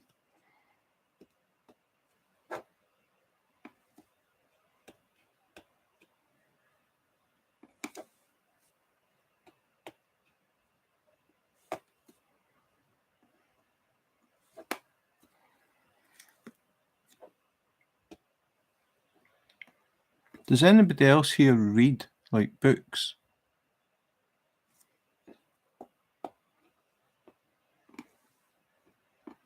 My oldest stepdaughter, she reads books a lot. She goes to things like book fairs and stuff and comes back with like 8 books and stuff. And I keep telling her to get a Kindle and save the trees, man, but she doesn't listen.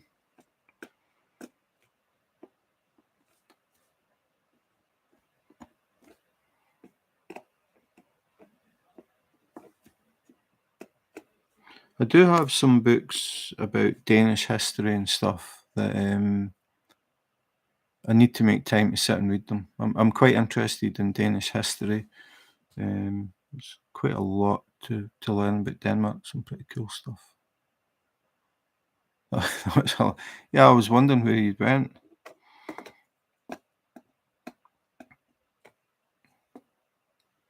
Did you get me a Big Mac?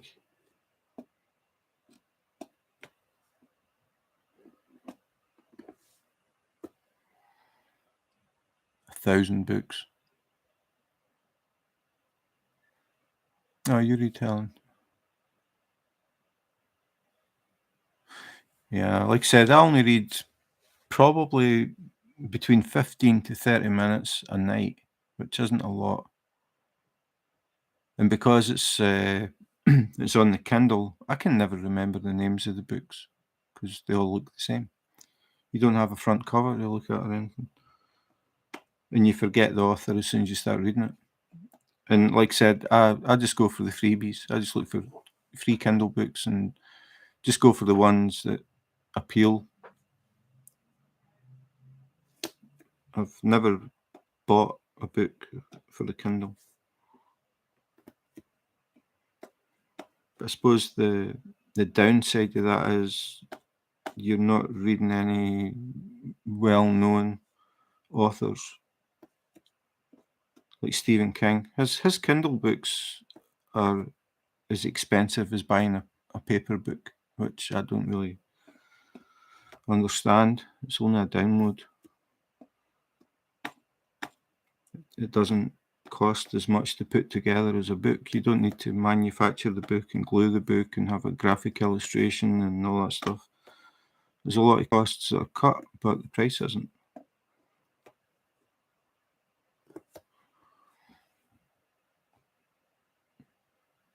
Right, okay. Yeah, no, it was a long time ago. I used to read a lot. Like, that was all I did at one time. And then I picked up a guitar, and that was all I did for a long time.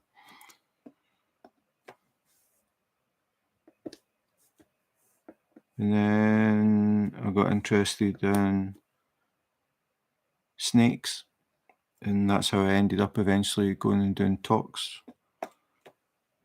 at Edinburgh and Glasgow. I also did a series of live television slots on Scottish television about exotic pets. That was a 16-year hobby, where I used to go and do public talks and home visits to help people with setups and stuff. Now a diamond paint.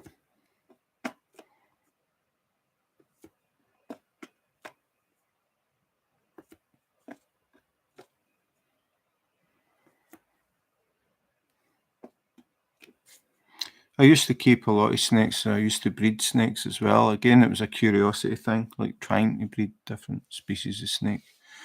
But the main thing was husbandry, trying to educate people.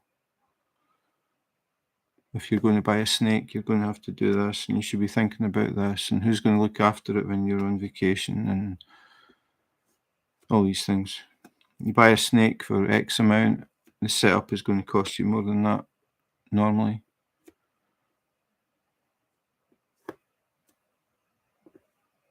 I did that for a long time. Oh, what kinds? Trying to remember them all. Corn snakes, a lot of different morphs of corn snake. I've got a corn snake here, but corn snake, king snakes, milk snakes, western hognose, Dumeral ground boa, sand boa, rosy boa, Texas rat snake, Californian king snake, speckled king snake, black pine snake,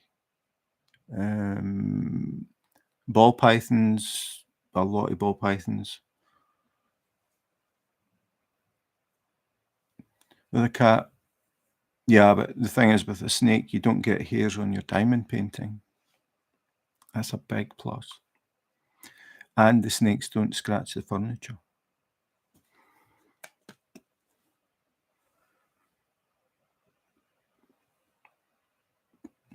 I'm allergic to cats, so I can't keep cats. I used to help at an animal rescue place as a volunteer in Scotland, a place called Balerno. And the main thing that I dealt with was dogs. People would come in looking for a dog, and I would try and match them up with what we had.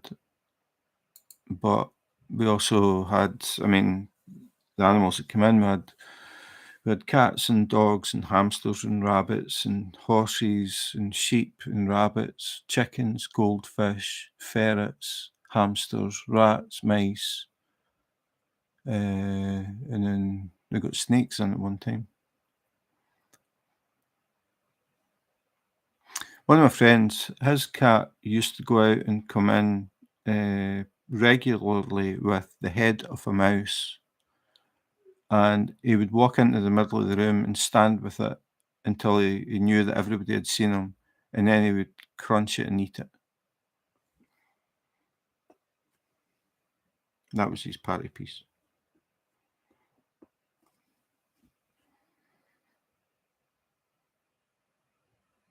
Yeah, I used to keep the snake skins, and when I did talks, I used to do talks at like everywhere, preschool groups, youth clubs, the scouts, the cubs, the brownies, where else? Old folks' homes, or you're not allowed to say that. retirement homes, is that what you call them now? I did a talk at a deaf school one time. That was different. So I would talk and somebody would do the sign language, and then people would do sign language back, asking questions, and it was cool. I really enjoyed doing all that stuff. But then it developed to more than snakes. I had snakes, scorpions, tarantulas, cockroaches, frogs. I think that was it. Millipedes. I used to take these things and let people see them and ask questions. My cat's inside. Only my son had a cat that would leave the heads in the doorway so he could. Nice. Yeah, nice little gift.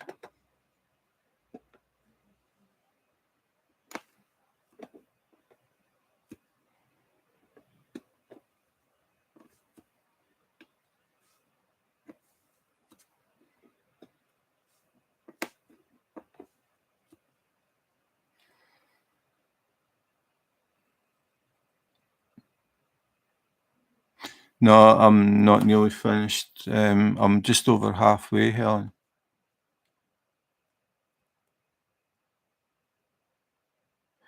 Yeah, when I was over, when I went to Vegas, I actually went to Canada and was visiting sort of semi-relations, like people that was kind of like cousins type thing. Um, and I went to Canada for a month, but I ended up in Vegas for about 5 days. But most of the time I was in Canada. And the first place that I stayed was a place called Red Deer. And where they lived, they had, what was it they called them? The boonies. The boonies. Does that make sense? Um, where they had snakes, like rattlesnakes and things, were really common. And I asked them if we could go because I wanted to see like a real wild rattlesnake, but they wouldn't let me go. They said it was too dangerous. There were too many snakes, so that never happened. Tammy's fine. She's watching Lost just now with her youngest daughter. They've already seen it. I don't know why they're watching it again.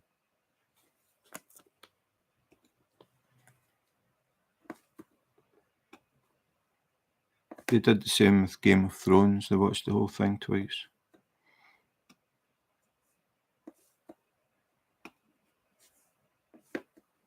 But yeah, I used to collect the shed skins from the snakes and take them when I was doing talks and let people see them.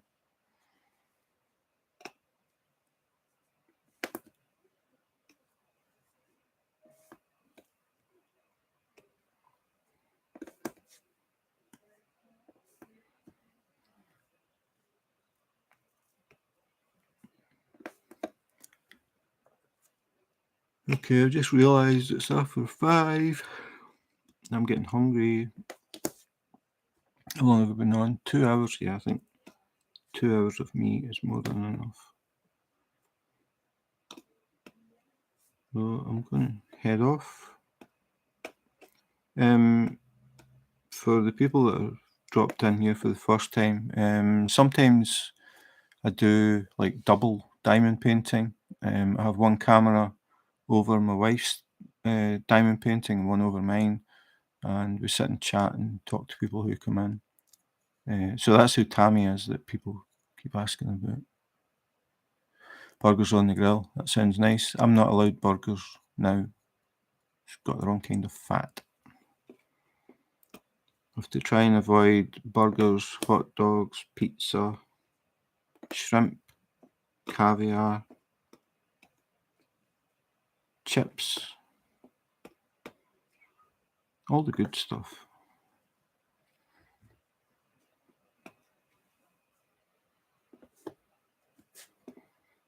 Okay, I'm just going to do this little piece, famous last words.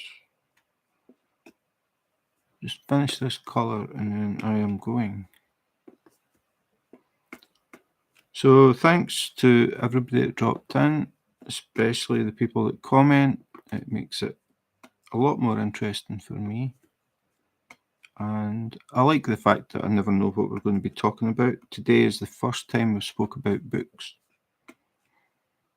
So that was nice. So now I've got some notes. I'm going to look up some of these authors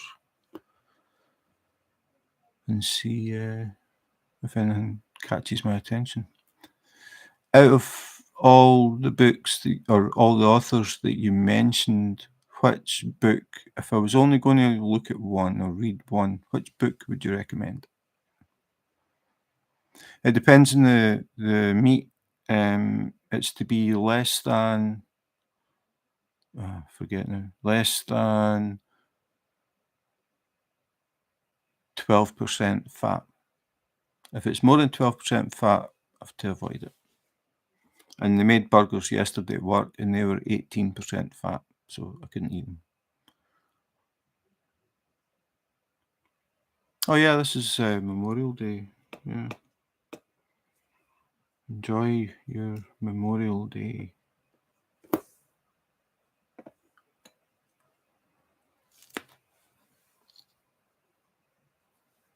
So I'm just going to see if I get a book recommendation, but I'm not going to do any more.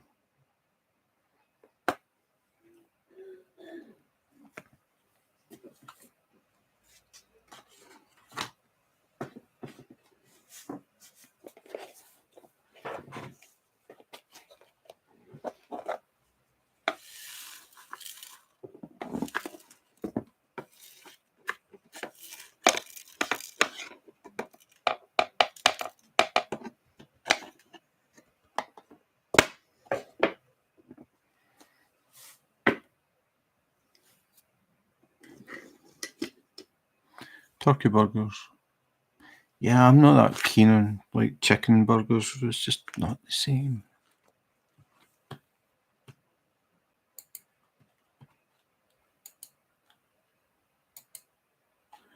So that's what I've done so far, Helen. I've still got basically a sheet of release paper high to go. So I've got this height again. I've got 1, 2, 3, 4, 5 sheets. So halfway is probably about here. So more than halfway done.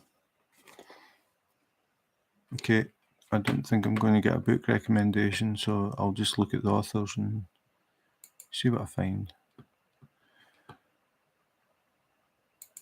Okay, so that's it for today. Have a good weekend, or what's left of your weekend, everybody. And again, thanks for dropping in, especially the people who chat. Makes it a lot more interesting for me. So in the meantime, take care, be safe, and wash your hands.